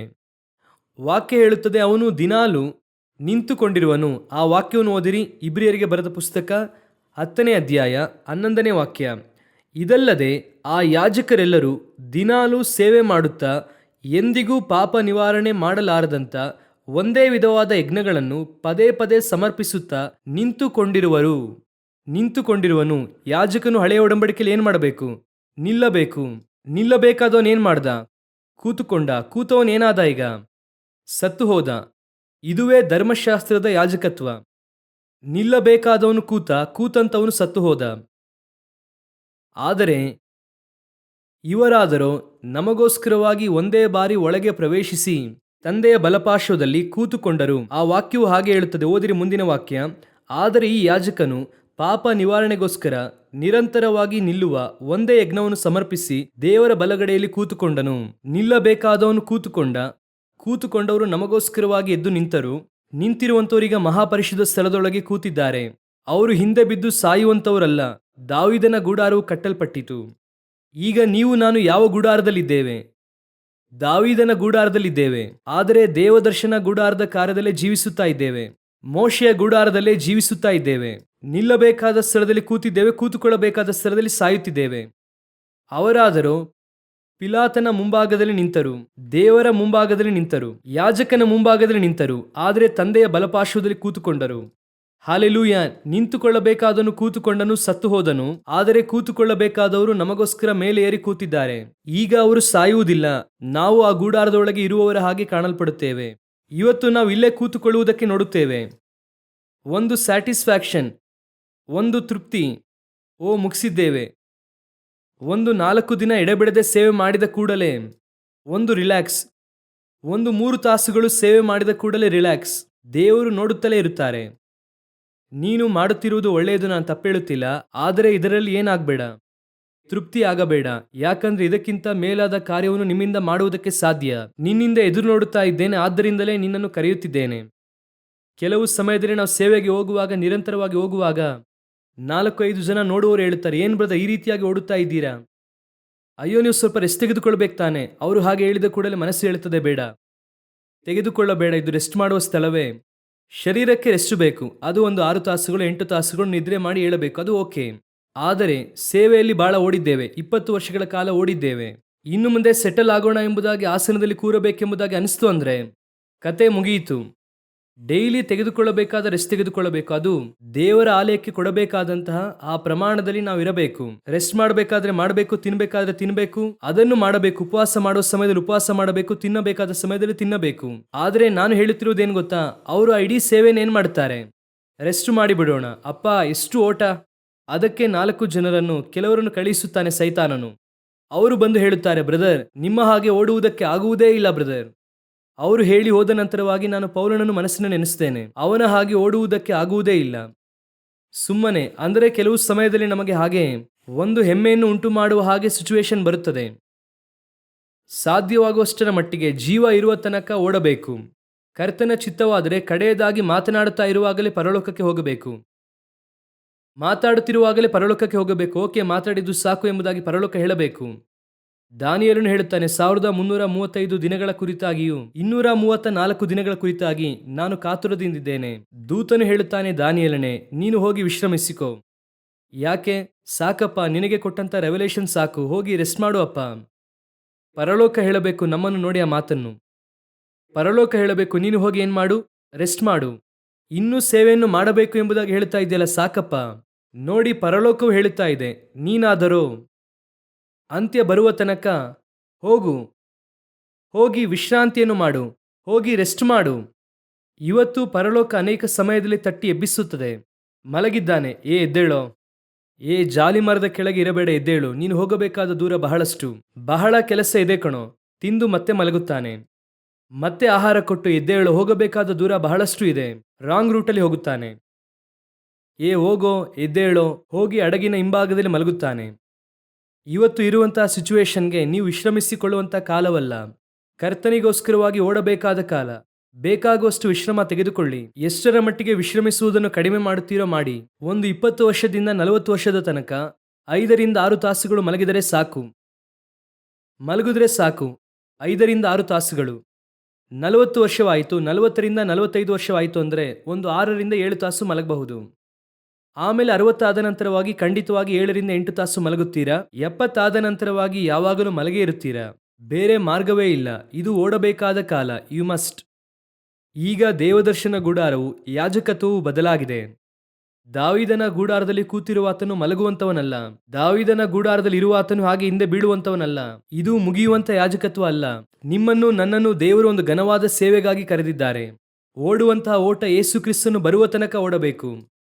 ಈ ಓಟದಲ್ಲಿ ಆ ವೇಗದಲ್ಲಿಯೇ ಮೇಲೆ ಹೋಗಬೇಕು. ಓಡುತ್ತಲೇ ಇರುವಾಗ ದೂತನು ಕೈ ಹಿಡಿದುಕೊಂಡು ಮೇಲೆ ಕರ್ಕೊಂಡು ಹೋಗಬೇಕು. ಬಾ ಹೋಗೋಣ, ಅಯ್ಯೋ ಇನ್ನೂ ಮಾಡಬೇಕು, ಸಾಕು ನಿನ್ನ ಕೆಲಸ ಮುಗೀತು, ಬಾ ಹೋಗೋಣ. ಅದೇ ದಾನಿಯೇಲನಿಗೆ ಹೇಳಿದ್ದು. ಅದೇ ರೀತಿ ಹೇಳಬೇಕು. ಪೌಲನು ಹೇಳುತ್ತಾರೆ, ನನಗೆ ಪರಲೋಕಕ್ಕೆ ಹೋಗಬೇಕೆನ್ನುವಂತ ಆಸೆ ಇದೆ, ಆದರೆ ನಾನು ನಿಮ್ಮೊಂದಿಗೆ ಇರುವಂತದ್ದು ಪ್ರಯೋಜನಕರವಾಗಿದೆ. ನಾವು ಇರುವಂತ ಒಂದೊಂದು ಕ್ಷಣವೂ ಕೂಡ ದೇವರಿಗೆ ಪ್ರಯೋಜನಕರವಾಗಿರಬೇಕು. ಕರ್ತನಿಗೋಸ್ಕರ ಏನನ್ನಾದ್ರೂ ಮಾಡುತ್ತಲೇ ಇರಬೇಕು. ಗೂಡಾರದಲ್ಲಿ ಕೂತಿರುವಂತ ಏಲಿಯಾಗಿಯೂ ಮಲಗುವಂತ ಏಲಿಯಾಗಿಯೂ ಹಿಂದೆ ಬೀಳುವಂತ ಏಲಿಯಾಗಿ ಇರಲೇಬಾರದು. ರಾತ್ರಿ ಹಗಲು ಆತನ ಸಮ್ಮುಖದಲ್ಲಿ ಕೂತಿರುವಂತ ಸೇವಕನಾಗಿ ಮಾರ್ಪಡಬೇಕು. ಹಲ್ಲೆಲೂಯಾ. ಕಡೆಯದಾಗಿ ಯಾಕೆ ಯಾಜಕತ್ವವು ಬದಲಾಯಿಸಲ್ಪಟ್ಟಿತು? ಯೆರೆಮೀಯನ ಪುಸ್ತಕ 31ನೇ ಅಧ್ಯಾಯ 32ನೇ ವಾಕ್ಯ. ಈ ಒಡಂಬಡಿಕೆಯು ನಾನು ಇವರ ಪಿತೃಗಳನ್ನು ಕೈ ಹಿಡಿದು ಐಗುಪ್ತ್ಯ ದೇಶದೊಳಗಿಂದ ಕರೆತಂದಾಗ ಅವರ ಸಂಗಡ ಮಾಡಿಕೊಂಡ ಒಡಂಬಡಿಕೆಯಂಥದ್ದಲ್ಲ. ನಾನು ಅವರಿಗೆ ಪತಿಯಾಗಿದ್ದರೂ ಆ ನನ್ನ ಒಡಂಬಡಿಕೆಯನ್ನು ಅವರು ಮೀರಿದರಷ್ಟೇ. ಧರ್ಮಶಾಸ್ತ್ರವನ್ನು ಏನು ಮಾಡಿದ್ರಂತೆ? ಮೀರಿದ್ರಂತೆ. ಓದಿರಿ, ಮತ್ತಾಯನು ಬರೆದ ಸುವಾರ್ತೆ 15ನೇ ಅಧ್ಯಾಯ 6ನೇ ವಾಕ್ಯ. ಹೀಗೆ ನಿಮ್ಮ ಸಂಪ್ರದಾಯದ ನಿಮಿತ್ತ ದೇವರ ವಾಕ್ಯವನ್ನು ನಿರಾರ್ಥಕ ಮಾಡಿದ್ದೀರಿ. ಇದು ಯಾವಾಗ, ಎಲ್ಲಿ ಹೇಳಿದರು ಯೆರೆಮೀಯ? ಇದು ಹಳೆಯ ಒಡಂಬಡಿಕೆಯ ಕಾಲದಲ್ಲಿ, ಚಿದ್ಕೀಯ ಅರಸನ ಕಾಲದಲ್ಲಿ ಮಾತನಾಡುತ್ತಾರೆ. ಆಗ ಸಂಪ್ರದಾಯವನ್ನು ನಿರಾರ್ಥಕ ಮಾಡಿದ್ದಾರೆ, ಒಡಂಬಡಿಕೆಯನ್ನು ನಿರಾರ್ಥಕ ಮಾಡಿದ್ದಾರೆ ಎಂದು ಹೇಳಿದಂಥ ದೇವರು ಮತ್ತೆ ಬಂದು ನೋಡುತ್ತಾರೆ. ಹೆಚ್ಚು ಕಮ್ಮಿ 1000 ವರ್ಷವಾದ ನಂತರವಾಗಿ ಹತ್ತಿರ ಬಂದು ನೋಡುತ್ತಿದ್ದಾರೆ. ಬಂದು ನೋಡಿದಾಗ ಮತ್ತಾಯ 15:6 ಹೇಳುತ್ತದೆ, ಈಗ ನಿಮ್ಮ ಸಂಪ್ರದಾಯದ ನಿಮಿತ್ತ ದೇವರ ವಾಕ್ಯವನ್ನು ನಿರಾರ್ಥಕ ಮಾಡಿದ್ದೀರಿ. ಇನ್ನೂ ಹಾಗೇ ಇದೆ. ಯೇಸು ಬಂದು ನೋಡುವ ತನಕ ದೇವರ ವಾಕ್ಯವನ್ನು ನಿರಾರ್ಥಕ ಮಾಡುತ್ತಲೇ ಇದ್ದಾರೆ. ಯೆರೆಮೀಯನ ಕಾಲದಿಂದ ಯೇಸು ಕ್ರಿಸ್ತನ ಕಾಲದ ತನಕ ಅವರ ಗೂಡಾರ ಹೇಗಿದೆ? ದೇವದರ್ಶನ ಗುಡಾರ ನಿರಾರ್ಥಕವಾಗಿ ಕಾಣಲ್ಪಡುತ್ತಾ ಇದೆ. ಏನ್ ನಿರಾರ್ಥಕ ಮಾಡಿದ್ರು? ಯಾವುದನ್ನು ಗೂಡಾರದಲ್ಲಿ ನಿರಾರ್ಥಕ ಮಾಡಿದ್ರು? ಅದನ್ನು ಮಾತ್ರ ಹೇಳಿ ಮುಗಿಸುತ್ತೇನೆ. ಈಗ ದೇವರು ನಮ್ಮ ಹತ್ರ, ಈಗ ಯೇಸು ಬಂದು ಏನ್ ಮಾಡಿದ್ರು ಅಂದ್ರೆ, ಆ ಮೋಶೆಯ ಗುಡಾರ, ಧರ್ಮಶಾಸ್ತ್ರವನ್ನು ತಳ್ಳಿ ಮೆಲ್ಕಿಜೆದೇಕನೆನ್ನುವಂತ ಅವರ ಗುಡಾರವನ್ನು, ದಾವೀದನ ಗುಡಾರವನ್ನು ಸ್ಥಾಪಿಸುತ್ತಾರೆ. ಈಗ ನಾವು ಆ ಗುಡಾರದಲ್ಲಿದ್ದೇವೆ. ಯಾಕೆ ಆ ಗುಡಾರ ಹೋಯಿತು? ಯಾಕೆ ಅದನ್ನು ನಿರಾರ್ಥಕ ಮಾಡಿದ್ರು? ಓದಿರಿ, 1 ಸಮುವೇಲನ ಪುಸ್ತಕ 2ನೇ ಅಧ್ಯಾಯ 15 ಹಾಗೂ 16ನೇ ವಾಕ್ಯ ಓದಿರಿ. ಇದಲ್ಲದೆ ಯಾಜಕನ ಆಳು ಕೊಬ್ಬನ್ನು ಹೋಮ ಮಾಡುವುದಕ್ಕಿಂತ ಮುಂಚೆ ಬಂದು ಯಜ್ಞವನ್ನು ಅರ್ಪಿಸುವವನಿಗೆ ಯಾಜಕನಿಗೋಸ್ಕರ ಕರಿಯತಕ್ಕ ಮಾಂಸವನ್ನು ಕೊಡು. ನೀನು ಬೇಯಿಸಿದ ಮಾಂಸವನ್ನು ಅವನು ತೆಗೆದುಕೊಳ್ಳುವುದಿಲ್ಲ, ಅವನಿಗೆ ಹಸಿ ಮಾಂಸ ಬೇಕು ಅನ್ನುವನು. ಅದೇನೆಂದರೆ, ದೇವರು ಯಜ್ಞವೇದಿಯ ಬಳಿಯಲ್ಲಿ ಕೆಲವು ಬಲಿಯನ್ನು ಅರ್ಪಿಸುವುದಕ್ಕೆ ಹೇಳಿದ್ದಾರೆ ಅವರಿಗೆ, ಆದರೆ ಅವರು ಅದನ್ನು ಮೀರುದ್ರು ಅಥವಾ ನಿರಾರ್ಥಕ ಮಾಡಿದ್ರು ಎಂಬುದಾಗಿ ವಾಕ್ಯವು ಹೇಳುತ್ತದೆ. ಇದರೊಂದಿಗೆ ಯಾಜಕತ್ವವು ಮುಗಿಯುತ್ತದೆ. ಅದು ಮುಗಿಯುವಾಗ ಅವರು ಏನನ್ನು ನಿರಾರ್ಥಕ ಮಾಡಿದ್ರು ಎನ್ನುವುದಕ್ಕೆ ಒಂದು ಉದಾಹರಣೆಯನ್ನು ದೇವರು ಅಲ್ಲಿ ಇಟ್ಟಿದ್ದಾರೆ. ಅವರು ಏನು ಹೇಳುತ್ತಾರೆ? ಯಾವ ವಿಧಾನದ ಪ್ರಕಾರವಾಗಿ ಆ ಮಾಂಸವನ್ನು ತಿನ್ನಬೇಕೋ ಅವ್ರೇನು ಮಾಡಲಿಲ್ವಂತೆ. ಅವನು ಹಾಗೆ ತಿನ್ನದೆ ತನಗೆ ಇಷ್ಟ ಬಂದಂತೆ ಆ ಮಾಂಸವನ್ನು ತಿಂದನಂತೆ. ಅವನಿಗೆ ಹೇಗೆ ಟೇಸ್ಟ್ ಆಗಿರುತ್ತದೋ, ಇಷ್ಟ ಬಂದ ಹಾಗೆ ಇರುತ್ತದೋ ಹಾಗೆ. ಆದರೆ ಅದರಿಂದ ಯಾಜಕತ್ವ ನಿರಾರ್ಥಕವಾಗಲ್ಪಟ್ಟಿತು, ತಳ್ಳಲ್ಪಟ್ಟಿತು. ಈಗ ನಿಮ್ಮ ಕೈಯಲ್ಲೂ ನಮ್ಮ ಕೈಯಲ್ಲೂ ದಾವೀದನ ಗೂಡಾರ ಹಾಕಿದ್ದಾರೆ ತಾನೇ. ದಾವೀದನು ಈಗ ಒಂದು ಕೊಡುತ್ತಾರೆ ನೋಡಿರಿ. 2 ಸಮುವೇಲ 6ನೇ ಅಧ್ಯಾಯ 19ನೇ ವಾಕ್ಯವನ್ನು ಓದಿರಿ. ಸಭೆಯಾಗಿ ನೆರೆದು ಬಂದಿರುವ ಇಸ್ರಾಯೇಲರಲ್ಲಿ ಪ್ರತಿಯೊಬ್ಬ ಗಂಡಸಿಗೂ ಹೆಂಗಸಿಗೂ 1 ರೊಟ್ಟಿಯನ್ನು 1 ತುಂಡು ಮಾಂಸವನ್ನು ದ್ರಾಕ್ಷಿ ಹಣ್ಣಿನ ಉಂಡೆಯನ್ನು ಕೊಡಿಸಿದನು. ತರುವಾಯ ಜನರೆಲ್ಲರೂ ತಮ್ಮ ತಮ್ಮ ಮನೆಗಳಿಗೆ ಹೋದರು. ಇಲ್ಲಿ ಇವನು ರೊಟ್ಟಿಯನ್ನು ದ್ರಾಕ್ಷರಸವನ್ನು ಕೊಡುತ್ತಾರೆ. ರೊಟ್ಟಿ ದ್ರಾಕ್ಷರಸವನ್ನು ಕೊಡುವಂಥದ್ದು ಯಾರು? ದಾವಿದನು ಇಲ್ಲಿ ಕೊಡುತ್ತಾ ಇದ್ದಾನೆ, ಆದ್ರೆ ಯಾರು ಕೊಡಬೇಕಾಗಿರುವುದು? ಯೇಸು ಕ್ರಿಸ್ತನು ಕೊಡಬೇಕಾಗಿರುವುದು. ದಾವಿದನ ಗುಡಾರದಲ್ಲಿ ಈಗ ಏನ್ ಬಂದಿದೆ? ಮೆಲ್ಕಿಸೆದೇಕನ ವಿಧಾನದ ಪ್ರಕಾರವಾಗಿ ಒಡಂಬಡಿಕೆ ಬಂದಿದೆ. ಈಗ ರೊಟ್ಟಿ ದ್ರಾಕ್ಷಾರಸದ ಜೊತೆಗೆ ಸೇರಿ ಏನ್ ಕೊಟ್ಟ? ಮಾಂಸವನ್ನು ಕೊಡುತ್ತಾನೆ. ಮಾಂಸ ಎನ್ನುವಂಥದ್ದನ್ನು ಯೇಸು ಏನ್ ಹೇಳ್ತಾರೆ? ರೊಟ್ಟಿ ದ್ರಾಕ್ಷಾರಸವನ್ನು ಕೊಟ್ಟು ಹೇಳುತ್ತಾರೆ, ಇದು ನನ್ನ ಮಾಂಸವಾಗಿ ಇದೆ. ಅವರು ಅದರ ಪ್ರಕಾರವಾಗಿ ಆ ರೊಟ್ಟಿಯನ್ನು ಮುರಿದುಕೊಟ್ಟು ಹೇಳುತ್ತಾರೆ, ಇದು ನನ್ನ ದೇಹವಾಗಿದೆ. ಈಗ ದಾವಿದನ ಗುಡಾರದೊಳಗೆ ಬಂತು, ಮೆಲ್ಕಿಸೆದೇಕನ ವಿಧಾನದೊಳಗೆ ಬಂತು. ಆ ಗುಡಾರಕ್ಕೂ ಈ ಗುಡಾರಕ್ಕೂ ಏನು ವ್ಯತ್ಯಾಸ? ಅವನು ಅಪಾತ್ರವಾಗಿ ಭೋಜನ ಮಾಡಿದ. ಇಲ್ಲಿ ದೇವರು ನಿಮಗೂ ನನಗೂ ಪರಿಶುದ್ಧವಾದಂಥ ಭೋಜನವನ್ನು ಇಟ್ಟಿದ್ದಾರೆ. ಇವತ್ತು ಬೆಳಗ್ಗೆ ನೀವು ಅದನ್ನು ತೆಗೆದುಕೊಳ್ಳುವುದಕ್ಕೆ ತಾನೇ ಬಂದಿದ್ದೀರಾ? ಈಗ ಅವನೇನ್ ಮಾಡ್ದ? ಅವನ ವಸತಿಗೆ ತಕ್ಕಂತೆ ಕಮ್ಯುನಿಯನ್ ತೆಗೆದುಕೊಂಡ. ಅವನಿಗೆ ಇಷ್ಟ ಬಂದಂತೆ ಮಾಂಸವನ್ನು ತಿಂದ. ಅಲ್ಲಿ ದೇವರು ಹೇಳುತ್ತಾರೆ, ಅದು ಸಂಪೂರ್ಣವಾಗಿ ಸರ್ವಾಂಗ ಹೋಮ ಆಗಬೇಕು. ಕೊಬ್ಬು ಸಂಪೂರ್ಣವಾಗಿ ದೇವರಿಗೆ ಸಂಬಂಧಪಟ್ಟದ್ದು. ಇವನು ನೋಡುತ್ತಾನೆ, ಅದು ನನಗೇನೆ, ಹಾಗೆ ಹಸಿ ಮಾಂಸ ಕೊಡಿ, ಬೇಯಿಸುವುದೇ ಬೇಡ, ನಾನು ನೋಡಿಕೊಳ್ಳುತ್ತೇನೆ ಎಲ್ಲ. ಇಲ್ಲ ರೀ, ಆ ಬಲಿಯನ್ನು ಸಂಪೂರ್ಣವಾಗಿ ಸುಟ್ಟು ಹಾಕಬೇಕು, ಅದು ಕಪ್ಪು ಮುದ್ದೆಯಾಗಬೇಕು. ಅದನ್ನ ಯಾರೀ ತಿನ್ನೋದು? ಇಲ್ಲ ರೀ, ಅದೇ ಯಾಜಕತ್ವದ ವಿಧಾನ. ಸಂಪೂರ್ಣವಾಗಿ ಮಾಂಸವು ಸುಡಲ್ಪಟ್ಟ ನಂತರವಾಗಿಯೇ ನೀವು ತಿನ್ನಬೇಕು, ಹಾಗಿದ್ರೆ ನಾನು ತಿನ್ನೋದಿಲ್ಲ. ಮಾಂಸವೂ ಇರುತ್ತದೆ, ಊಟವೂ ಇರುತ್ತದೆ.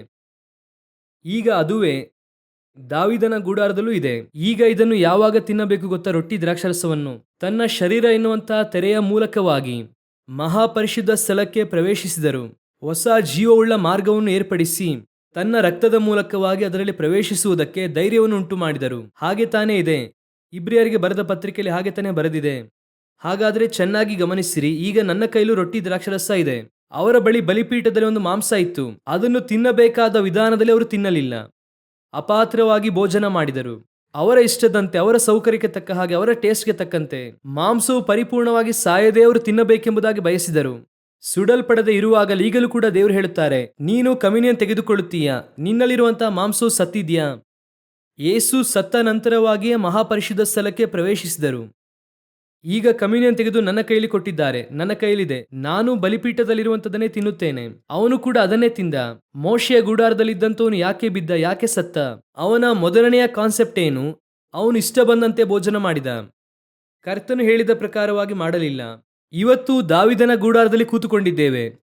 ಇಲ್ಲೂ ಭೋಜನ ಕೊಡಲ್ಪಡುತ್ತದೆ, ರೊಟ್ಟಿ ಹಾಗೂ ದ್ರಾಕ್ಷಾರಸ ಕೊಡಲ್ಪಡುತ್ತದೆ. ಇದನ್ನು ದೇವರು ಹೇಳಿದ ಪ್ರಕಾರವಾಗಿ ತಿನ್ನುತ್ತಾ ಇದ್ದೀರಾ? ಕಮ್ಯುನಿಯನ್ ದೇವರು ಹೇಳಿದ ಪ್ರಕಾರವಾಗಿ ತೆಗೆದುಕೊಳ್ಳುತ್ತಿದ್ದೀರಾ? ನಾನು ಈಗ ಈ ಗುಡಾರದೊಳಗೆ ಬಂದಿದ್ದೇನೆ. ಗುಡಾರದೊಳಗೆ ಕರೆತಂದಿದ್ದಾರೆ, ಆ ಗೂಡಾರವನ್ನು ತಳ್ಳಿದ್ದಾರೆ. ಅದಕ್ಕೆ ಒಂದು ಕಾರಣ ಏನು? ಅವನು ಹೇಳಿದ ಪ್ರಕಾರವಾಗಿ ಭೋಜನವನ್ನು ಮಾಡಲಿಲ್ಲ. ಈಗ ನಮ್ಮಿಂದ ಏನನ್ನು ಎದುರು ನೋಡುತ್ತಿದ್ದಾರೆ? ಅಪಾತ್ರವಾಗಿ ಭೋಜನವನ್ನು ಮಾಡದೆ ಹೇಗೆ ಮಾಡಬೇಕು ಅಂದರೆ ಅವರು ಹೇಳುವ ಪ್ರಕಾರವಾಗಿ ಭೋಜನವನ್ನು ಮಾಡಬೇಕು. ಇವತ್ತು ನನ್ನಿಂದ ಹಾಗೆ ಮಾಡುವುದಕ್ಕೆ ಸಾಧ್ಯವಾಗುತ್ತಿದೆಯಾ? ನಾವು ಅವರ ಮುಂದೆ ಕೈ ಚಾಚುವುದಕ್ಕೆ ಆಗುತ್ತಾ ಇದೆಯಾ? ಇಲ್ಲ, ಅವರು ಹೇಗೆ ತಿಂದ್ರೋ ಅದೇ ರೀತಿಯಾಗಿ ಇಷ್ಟ ಬಂದಂತೆ ಸ್ವಲ್ಪ ನನಗೆ ತಕ್ಕ ಹಾಗೆ ಕೆಲವು ಬಲಹೀನತೆಯನ್ನು ಇಟ್ಟುಕೊಂಡು, ನನಗೆ ತಕ್ಕ ಹಾಗೆ ಕೆಲವು ವಸ್ತುವಾಸನೆ ಇಟ್ಟುಕೊಂಡು, ನನಗೆ ತಕ್ಕ ಹಾಗೆ ಲೋಕವನ್ನು ಇಟ್ಟುಕೊಂಡು, ಅದೇ ಸಮಯದಲ್ಲಿ ಕಮ್ಯುನಿಯನ್ ಇದರಲ್ಲೂ ಕೂಡ ಸ್ವಲ್ಪ ಪರಿಶುದ್ಧತೆ ಇಟ್ಟುಕೊಂಡು, ಇಷ್ಟರ ಮಟ್ಟಿಗೆ ನಾನು ಓಕೆನೆ, ಪರವಾಗಿಲ್ಲ, ಇದು ಓಕೆನೆ, ಇದರೊಂದಿಗೆ ಕಂಪೇರ್ ಮಾಡಿದ್ರೆ ಓಕೆನೆ. ದೇವರು ಹೇಳುತ್ತಾರೆ, ಇಲ್ಲ, ಒಂದು ದಿನ ನಿನ್ನ ಗೂಡಾರ ತಳ್ಳಲ್ಪಡುತ್ತದೆ, ಒಂದು ದಿನ ನಿನ್ನ ಗೂಡಾರ ಇಲ್ಲದೆ ಹೋಗುತ್ತದೆ. ನಾನು ಈ ಗೂಡಾರವನ್ನು ಮತ್ತೆ ಕಟ್ಟುವುದಕ್ಕೆ ಬಯಸುತ್ತೇನೆ. ಆ ಗೂಡಾರವನ್ನು ಕಟ್ಟುವುದಕ್ಕೆ ಬಯಸುತ್ತೇನೆ ಅಂದರೆ ಇನಿ ನಿನ್ನ ಕೈಯಲ್ಲಿ ತೆಗೆದುಕೊಳ್ಳುವಂಥ ಕರ್ತನ ಭೋಜನ ತಳ್ಳಲ್ಪಟ್ಟಂಥ ಯಾಜಕತ್ವದಲ್ಲಿ ಅಲ್ಲ, ಜೀವವುಳ್ಳ ಯಾಜಕತ್ವದ ಕೈಯಲ್ಲಿರುವಂಥ ಭೋಜನವಾಗಿ ಇರುತ್ತದೆ. ಇದನ್ನೇ ಕರ್ತನು ಎಕ್ಸ್ಪೆಕ್ಟ್ ಮಾಡುತ್ತಾರೆ. ನಮ್ಮ ಬಳಿಯಲ್ಲಿರುವಂಥ ಬಲಹೀನತೆ ಏನು ಗೊತ್ತಾ? ಆದರೆ ಅವರ ಬಳಿಯಲ್ಲಿ ಇದ್ದಂತಹ ಒಂದು ನಮ್ಮ ಹತ್ರ ಇಲ್ಲ ಎಂಬುದಾಗಿ ನಾವು ಬೇಕಾದರೆ ಹೇಳಿಕೊಳ್ಳಬಹುದು. ಏನು ಹೇಳಬಹುದು ಅಂದರೆ ಅವರಿಗೆ ತಾವು ಮಾಡಿದ್ದು ತಪ್ಪೆಂಬುದಾಗಿಯೇ ಗೊತ್ತಿಲ್ಲ. ಏನು ಗೊತ್ತಿಲ್ಲ? ಅವರು ಮಾಡಿದ್ದು ತಪ್ಪೆಂಬುದಾಗಿಯೇ ಗೊತ್ತಿಲ್ಲ. ಅವರು ತಪ್ಪಿಲ್ಲ ಎಂಬುದಾಗಿ ಮನಸ್ಸಾಕ್ಷಿಯಲ್ಲಿ ಮೊಂಡರಾಗಿ ಮಾರ್ಪಟ್ಟರು.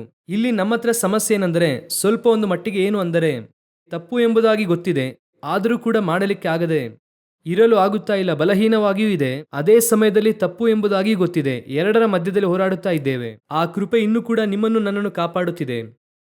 ಆದ್ದರಿಂದಲೇ ದೇವರು ಹೇಳುತ್ತಾರೆ, ನಿನ್ನ ಗೂಡಾರವನ್ನು ಇನ್ನೂ ಸ್ವಲ್ಪ ಸ್ಟ್ರಾಂಗ್ ಮಾಡು, ಇನ್ನೂ ಸ್ವಲ್ಪ ಸ್ಟ್ರಾಂಗ್ ಮಾಡು. ಎರಡನೆಯದಾಗಿ ಆ ಗೂಡಾರದಲ್ಲಿದ್ದಂಥ ಇನ್ನೊಂದು ಕಾರ್ಯ ಓದಿರಿ. ನನಗೆ ಅದು ಬಹಳ ಆಶ್ಚರ್ಯಕರವಾಗಿ ಇತ್ತು. 1 ಸಮುವೇಲನ ಪುಸ್ತಕ 2ನೇ ಅಧ್ಯಾಯ 15 ಹಾಗೂ 16ನೇ ವಾಕ್ಯ ಓದಿರಿ. ಇದಲ್ಲದೆ ಯಾಜಕನ ಆಳು ಕೊಬ್ಬನ್ನು ಹೋಮ ಮಾಡುವುದಕ್ಕಿಂತ ಮುಂಚೆಯೇ ಬಂದು ಯಜ್ಞವನ್ನು ಅರ್ಪಿಸುವವನಿಗೆ ಯಾಜಕನಿಗೋಸ್ಕರ ಕರಿಯತಕ್ಕ ಮಾಂಸವನ್ನು ಕೊಡು. ನೀನು ಬೇಯಿಸಿದ ಮಾಂಸವನ್ನು ಅವನು ತೆಗೆದುಕೊಳ್ಳುವುದಿಲ್ಲ, ಅವನಿಗೆ ಹಸಿ ಮಾಂಸವೇ ಬೇಕು ಅನ್ನುವನು. ಅರ್ಪಿಸುವವನು ಮೊದಲು ಕೊಬ್ಬನ್ನು ಹೋಮ ಮಾಡಲಿ, ಆನಂತರ ನಿನಗೆ ಬೇಕಾದದನ್ನು ತೆಗೆದುಕೋ ಎಂದು ಹೇಳಿದಾಗ ಅವನು ಈಗಲೇ ಕೊಡಬೇಕು, ಇಲ್ಲವಾದರೆ ಬಲಾತ್ಕಾರದಿಂದ ತೆಗೆದುಕೊಳ್ಳುವೆನು ಎನ್ನುವನು. ಈಗ ಪ್ರಮಾಣವನ್ನು ಯಾರಿಗೆ ಬೋಧಿಸುತ್ತಿರುವುದು? ವಿಶ್ವಾಸಿ ಯಾರಿಗೆ ಬೋಧಿಸುತ್ತಿದ್ದಾನೆ? ಸೇವಕನಿಗೆ ಬೋಧಿಸುತ್ತಿದ್ದಾನೆ, ಯಾಜಕನಿಗೆ ಬೋಧಿಸುತ್ತಿದ್ದಾನೆ. ಇವತ್ತು ನೆಕ್ಸ್ಟು ದೇವರು ನೋಡುತ್ತಾ ಇದ್ದಾರೆ ಯಾಜಕತ್ವವು. ಯಾಕೆ ನಿನ್ನ ಯಾಜಕತ್ವ ತಳ್ಳಲ್ಪಡುತ್ತಿದೆ? ಅನೇಕ ಸಮಯದಲ್ಲಿ ವಿಶ್ವಾಸಿಗಳು ಕೇಳುವಂಥ ಪ್ರಶ್ನೆಗೆ ಸೇವಕರಿಂದ ಉತ್ತರವನ್ನು ಹೇಳುವುದಕ್ಕೆ ಆಗುತ್ತಿಲ್ಲ. ಅನೇಕ ಸಮಯದಲ್ಲಿ ಅರಸರಾಗಿಯೂ ಯಾಜಕರಾಗಿಯೂ ನೀವು ನಾನು ಕರೆಯಲ್ಪಟ್ಟಿದ್ದೇವಲ್ಲ, ನಮ್ಮನ್ನು ನೋಡಿ ಅನ್ಯರು ಕೇಳುವಂಥ ಪ್ರಶ್ನೆಗೆ ನಮ್ಮಿಂದ ಉತ್ತರವನ್ನು ಕೊಡುವುದಕ್ಕೆ ಆಗುತ್ತಿದೆಯಾ? ನೀವು ನಾನು ಸೇವಕರು, ನೀವು ಕೂಡಲೇ ಸೇವಕರು ಅಂದರೆ ಮೇಲೆ ನಿಂತಿರುವಂಥವರು, ನಾವೆಲ್ಲ ವಿಶ್ವಾಸಿ. ಇಲ್ಲ, ನಾನು ಮತ್ತೆ ಹೇಳುತ್ತೇನೆ, ನಾನು ಆರಂಭದಲ್ಲಿ ಹೇಳಿದ್ದನ್ನು ಮತ್ತೆ ಹೇಳುತ್ತೇನೆ, ನಾವೆಲ್ಲರೂ ಕೂಡ ಯಾರಾಗಿದ್ದೇವೆ? ಸೇವಕರಾಗಿ ಇದ್ದೇವೆ. ಆದರೆ ಏನು? ಅದರಲ್ಲಿ ಸ್ವಲ್ಪ ಜನ ಪ್ರತ್ಯೇಕಿಸಲ್ಪಟ್ಟಂಥವರು, ಅದು ಪೂರ್ಣಾವಧಿಯಾಗಿ. ನೀವು ಇನ್ನೂ ಪ್ರತ್ಯೇಕಿಸಲ್ಪಡದವರಾಗಿ ಇದ್ದೀರಾ. ನೀವು ಕರ್ತನಿಗೋಸ್ಕರವಾಗಿ ಸಿದ್ಧವಾಗುವುದಾದರೆ ದೇವರು ನಿಮ್ಮನ್ನು ಕೂಡ ಒಂದು ಸೇವೆಗೋಸ್ಕರ ಪ್ರತ್ಯೇಕಿಸುತ್ತಾರೆ. ಎಲ್ಲರ ಮೇಲೂ ಅದು ಇದೆ, ಆ ಅಭಿಷೇಕ ಎನ್ನುವಂಥದ್ದು ಇದೆ. ಎಲ್ಲರಿಗೂ ದೇವರು ಸೇವೆಯನ್ನು ಕೊಟ್ಟಿದ್ದಾರೆ. Everybody must do. ಆದರೆ ಇಂದು ನಾವು ಮಾಡುವಂತಹ ಕಾರ್ಯಗಳನ್ನು ನೋಡುವಂತಹ ಅನ್ಯಜನ. ಪೌಲನು ಹೇಳುತ್ತಾರೆ ಕೊರಿಂಥದವರಿಗೆ ಬರೆಯುವಾಗ, ಅನ್ಯರಲ್ಲಿಯೂ ಕಾಣಲ್ಪಡದೇ ಇರುವಂತಹ ಅಸಹ್ಯವಾದ ಕಾರ್ಯಗಳು ನಿಮ್ಮಲ್ಲಿ ಕಾಣಲ್ಪಡುತ್ತಾ ಇದೆಯಲ್ಲ. ಹಾಗೆ ತಾನೇ ಹೇಳುತ್ತಾರೆ, ಅನ್ಯ ಜನರಲ್ಲೂ ಕಾಣಲ್ಪಡದೇ ಇರುವಂತಹ 1 ಕೊರಿಂಥದವರಿಗೆ 5:1 ಓದಿರಿ. ನಿಮ್ಮಲ್ಲಿ ಜಾರತ್ವ ಉಂಟೆಂದು ಜನರು ಸಾಧಾರಣವಾಗಿ ಹೇಳುತ್ತಾರೆ. ಒಬ್ಬನು ತನ್ನ ಅಪ್ಪನ ಹೆಂಡತಿಯನ್ನು ಇಟ್ಟುಕೊಂಡಿದ್ದಾನಂತೆ, ಅಂತಹ ಜಾರತ್ವವು ಅನ್ಯ ಜನರಲ್ಲಿಯೂ ಇಲ್ಲ. ಆದರೆ ಯಾರ ಒಳಗೆ ಇದೆ? ಸಭೆಯ ಒಳಗೆ ಇದೆ. ಅನ್ಯ ಜನರು ನಾಚಿಕೆ ಪಡುವಷ್ಟರ ಮಟ್ಟಿಗೆ ನಮ್ಮಲ್ಲಿ ಕಾಣಲ್ಪಡುತ್ತಾ ಇದೆ. ಅನ್ಯರಿಗಿಂತಲೂ ಕೂಡ ಅಧಿಕವಾದ ಕುಟುಂಬ ಇಲ್ಲೇ ಬೇರ್ಪಡುತ್ತಾ ಇದೆಯಲ್ಲ. ಅನ್ಯರಲ್ಲಿಯೂ ಕೂಡ ಕಾಣಲ್ಪಡದೇ ಇರುವಂಥ ಅಸಹ್ಯವಾದವುಗಳು. ಪರಲೋಕದಿಂದ ನಮ್ಮನ್ನೊಬ್ಬರು ನೋಡುತ್ತಾ ಇದ್ದಾರೆ. ಅವರೇ ನಿಮಗೂ ನನಗೂ ಪರಲೋಕ ಕನ್ಫರ್ಮ್ ಮಾಡುವಂಥವರು. ಸ್ವನೀತಿಯನ್ನು ಮಾತ್ರ ದಯವಿಟ್ಟು ತೆಗೆದುಹಾಕಿ. ಇತರರೊಂದಿಗೆ ಕಂಪೇರ್ ಮಾಡುವುದನ್ನು ನಿಲ್ಲಿಸಿರಿ. ಇವತ್ತು ಆ ಮನುಷ್ಯನು ನೋಡಿ ಯಾಜಕನಿಗೆ ಹೇಳುತ್ತಾ ಇದ್ದಾನೆ, ಇಲ್ಲರಿ, ನೀವು ಮಾಡುತ್ತಾ ಇರುವಂಥದ್ದು ತಪ್ಪು, ಈ ರೀತಿ ಮಾಡಬೇಡಿ, ಸ್ವಲ್ಪ ವೆಯ್ಟ್ ಮಾಡಿ, ಯೋಚಿಸಿ ನೋಡಿರಿ. ಅನೇಕ ಸ್ಥಳಗಳಲ್ಲಿ ನಾನ್ ಬಿಲೀವರ್ಸ್ಗೆ ಇರುವಂತಹ ತಾಳ್ಮೆ ಬಿಲೀವರ್ಸ್ಗೆ ಇಲ್ಲ. ಅನೇಕ ಸ್ಥಳಗಳಲ್ಲಿ ನಾನ್ ಬಿಲೀವರ್ಸ್ ಹತ್ರ ಇರುವಂಥ ನಂಬಿಗಸ್ತಿಕೆ ಯಾರ ಹತ್ರ ಇಲ್ಲ? ಬಿಲೀವರ್ಸ್ ಹತ್ರ ಇಲ್ಲ. ಅನೇಕ ಸ್ಥಳಗಳಲ್ಲಿ ನಾನ್ ಬಿಲೀವರ್ಸ್ಗೆ ಇರುವಂಥ ದೀನತೆ ಯಾರಿಗಿಲ್ಲ? ಅನ್ಯ ಜನರಲ್ಲೂ ಕೂಡ ಕಾಣಲ್ಪಡದೇ ಇರುವಂಥ ಕಾರ್ಯಗಳು, ಅವಿಶ್ವಾಸಿಗಳಲ್ಲಿಯೂ ಇಲ್ಲದೇ ಇರುವಂಥವುಗಳು ದೇವರು ನೋಡುತ್ತಲೇ ಇದ್ದಾರೆ. ಒಂದೊಂದನ್ನು ಕೂಡ ನೋಡುತ್ತಲೇ ಇದ್ದಾರೆ. ನೀನು ಬಲಿಪೀಠದಿಂದ ರೊಟ್ಟಿ ದ್ರಾಕ್ಷಾರಸವನ್ನು ತೆಗೆದುಕೊಳ್ಳುವಂಥವನು. ಇದನ್ನು ಬಾಯಲ್ಲಿ ಇಡುವುದಕ್ಕಿಂತ ಮುಂಚೆ, ಇದನ್ನು ತಿನ್ನುವುದಕ್ಕಿಂತ ಮುಂಚೆ ನಿನ್ನ ನೀತಿಯು ಅನ್ಯ ಜನರಿಗಿಂತಲೂ ಕೂಡ, ನಿನ್ನ ನೀತಿಯು ದೇವರ ಮುಂಭಾಗದಲ್ಲಿ ಯಾವ ರೀತಿಯಾಗಿ ಇದೆ ಅದುವೇ ಬಹಳ ಮುಖ್ಯ. ದೇವರು ಏನು ಮಾಡಿದ್ರಂತೆ? ಗೂಡಾರವನ್ನು ತಳ್ಳಿ ಹಾಕುದ್ರಂತೆ. ಅದರೊಂದಿಗೆ ಗೂಡಾರ ಏನಾಯಿತು? ಮುಗಿದು ಹೋಯಿತು. ಆದರೆ ಅದೇ ಸಮಯದಲ್ಲಿ ಈ ಗೂಡಾರ ದಾವೀದನ ಗೂಡಾರ, ಇದನ್ನು ಕಟ್ಟಿ ಎಬ್ಬಿಸಿದಂಥ ದಾವೀದನನ್ನು ನೋಡಿ ಹೇಳುತ್ತಾರೆ ದೇವರು. ನೋಡಿ, ಓದೋಣ. ಅಪೊಸ್ತಲರ ಕೃತ್ಯಗಳು 13ನೇ ಅಧ್ಯಾಯ 22ನೇ ವಾಕ್ಯವನ್ನು ಓದೋಣ. ಈಶಾಯನ ಮಗನಾದ ದಾವೀದನು ನನಗೆ ಸಿಕ್ಕಿದನು, ಅವನು ನನಗೆ ಒಪ್ಪುವ ಮನುಷ್ಯನು, ಅವನು ನನ್ನ ಇಷ್ಟವನ್ನೆಲ್ಲ ನೆರವೇರಿಸುವನೆಂಬುದಾಗಿ ಅವನ ವಿಷಯದಲ್ಲಿ ಸಾಕ್ಷಿ ಹೇಳಿದನು. ಇದುವೇ ದಾವೀದನ ಗೂಡಾರದಲ್ಲಿ ನಿಲ್ಲುವಂತಹ ಸೇವಕನಿಗಿರಬೇಕಾದಂತಹ ಸಾಕ್ಷಿ. ಇದುವೇ ಸಾಕ್ಷಿ. ಅವನು ಏನು ಮಾಡುತ್ತಾನೆ? ಧರ್ಮಶಾಸ್ತ್ರವನ್ನು ನಿರಾರ್ಥಕ ಮಾಡಿ ಅವನಿಗೆ ಇಷ್ಟ ಬಂದಂತೆ ತಿನ್ನುತ್ತಾನೆ. ಆದರೆ ಇಲ್ಲಿ ಏನು ಗೊತ್ತಾ? ಇವನು ನನ್ನ ಇಷ್ಟವನ್ನೆಲ್ಲ ನೆರವೇರಿಸುವವನಾಗಿದ್ದಾನೆ. ಇವತ್ತು ನೀವು ನಾನು ದೇವರಿಗೆ ಇಷ್ಟವಾದಂಥದ್ದನ್ನು ಮಾಡುತ್ತಾ ಇದ್ದೇವಾ? ದೇವರಿಗೆ ಪ್ರಿಯವಾದದನ್ನು ಮಾಡುತ್ತಾ ಇದ್ದೇವಾ ಎನ್ನುವಂಥದ್ದೇ ಪ್ರಶ್ನೆ. ಇವತ್ತು ದಾವೀದನ ಗೂಡಾರ ಬಂದಿದೆ. ನೀವು ಹಾಗೂ ನಾನೇ ದಾವೀದನ ಗೂಡಾರ. ಮತ್ತೆ ಹೇಳುತ್ತೇನೆ, ಹಳೆಯ ಒಡಂಬಡಿಕೆಯಲ್ಲಿ ಹೇಳಲ್ಪಟ್ಟಂತ ದಾವೀದನ ಗೂಡಾರ ನೀವು ನಾನು. ಆ ಗೂಡಾರವು ತಳ್ಳಲ್ಪಟ್ಟದ್ದಕ್ಕೆ ಕಾರಣ ಅವರು ಧರ್ಮಶಾಸ್ತ್ರವನ್ನು ಮೀರಿ ನಡೆದರು. ಯಾಕೆ ನಿರಾರ್ಥಕವಾಯಿತು? ರಾಂಗ್ ಕಮ್ಯೂನಿಯನ್ ಇದೆ, ತಿನ್ನುತ್ತಾ ಇದ್ದಾರೆ, ಆದರೆ ನಿರಾರ್ಥಕ ಮಾಡುತ್ತಿದ್ದಾರೆ. ಆದ್ದರಿಂದ ಈ ಗೂಡಾರದಲ್ಲಿರುವಂಥ ನಿಮ್ಮನ್ನು ನನ್ನನ್ನು ನೋಡಿ ದೇವರು ಹೇಳುತ್ತಿದ್ದಾರೆ, ಭೋಜನವನ್ನು ಮಾಡುವಂಥವನು ಅಪಾತ್ರವಾಗಿ ಭೋಜನವನ್ನು ಮಾಡದೆ. ದೇವರು ಕೂತು ನೋಡುತ್ತಲೇ ಇದ್ದಾರೆ. ಇಲ್ಲಿ ನಾವು ಹೇಳುತ್ತೇವೆ, ಅವನಿಗಿಂತ ನಾನು ಪರವಾಗಿಲ್ಲ, ಇವನಿಗಿಂತ ನಾನು ಪರವಾಗಿಲ್ಲ, ಆ ಚರ್ಚ್ಗಿಂತ ನಾವು ಪರವಾಗಿಲ್ಲ. ಯಾವುದೇ ಡಿನಾಮಿನೇಷನ್ ಒಂದಿಗೆ ಕಂಪೇರ್ ಮಾಡಬೇಡಿ, ಯಾವುದೇ ವಿಶ್ವಾಸಿಯೊಂದಿಗೆ ಕಂಪೇರ್ ಮಾಡಬೇಡಿ. ನೀವು ಕಂಪೇರ್ ಮಾಡಬೇಕಾಗಿರುವಂಥ ವ್ಯಕ್ತಿ ನನಗೆ ಗೊತ್ತಿರುವಷ್ಟರ ಮಟ್ಟಿಗೆ ವಾಕ್ಯದಲ್ಲಿ ಇಬ್ಬರೊಂದಿಗೆ ಕಂಪೇರ್ ಮಾಡಬಹುದು. ಒಂದು ಪೌಲನೊಂದಿಗೆ, ಯಾಕಂದರೆ ಪೌಲನೇ ಹೇಳುತ್ತಾರೆ ನನ್ನನ್ನು ಹಿಂಬಾಲಿಸಿರಿ ಎಂಬುದಾಗಿ. ಹೀಗೆ ಪೌಲನೊಂದಿಗೆ ಕಂಪೇರ್ ಮಾಡಬಹುದು ಇಲ್ವಾ? ಯೇಸುವಿನೊಂದಿಗೆ ಕಂಪೇರ್ ಮಾಡಿರಿ. ಯಾಕಂದ್ರೆ ಮಗನ ಸಾರೂಪ್ಯವುಳ್ಳವರಾಗಿರುವುದಕ್ಕಾಗಿ ಕರೆಯಲ್ಪಟ್ಟಿದ್ದೇವೆ. ಏಲಿಯ ಗುಡಾರದಲ್ಲಿ ಅದು ನಿರಾರ್ಥಕವಾಗಿ ಮಾಡಲ್ಪಟ್ಟಿದ್ದರಿಂದ ಯಾಜಕತ್ವವು ತಳ್ಳಲ್ಪಟ್ಟಿತು. ಯಾಜಕನು ಸತ್ತು ಹೋದ, ಆ ಪ್ರಮಾಣವು ನಿಂತು ಹೋಯಿತು. ಈಗ ನಮ್ಮ ಕೈಯಲ್ಲಿ ರೊಟ್ಟಿ ಹಾಗೂ ದ್ರಾಕ್ಷಾರಸವು ಬಂದಿದೆ, ಗೂಡಾರವು ಸ್ಥಾಪಿಸಲ್ಪಟ್ಟಿದೆ. ನೀವು ಹಾಗೂ ನಾನು ಯಾಜಕರಾಗಿ ಇದ್ದೇವೆ, ದೇವರು ಮಹಾಯಾಜಕರಾಗಿ ಇದ್ದಾರೆ. ಈಗ ನಮ್ಮ ಕೈಯಲ್ಲಿ ಅದು ಬಂದಿದೆ. ನಾವು ಅದನ್ನು ಸರಿಯಾಗಿ ತಿಂದರೆ ಮಾತ್ರವೇ ಗೂಡಾರವು ನಿಲ್ಲುತ್ತದೆ. ಇಲ್ಲ ಅಂದರೆ ಮತ್ತೆ ಯಾವ ಗೂಡಾರ ಬರುತ್ತದೆ? ದೇವದರ್ಶನ ಗೂಡಾರ ಬರುತ್ತದೆ. ದೇವರು ನಮಗೆ ಕಡೆಯದಾಗಿ ಒಂದು ಅವಕಾಶ ಕೊಡುತ್ತಿದ್ದಾರೆ.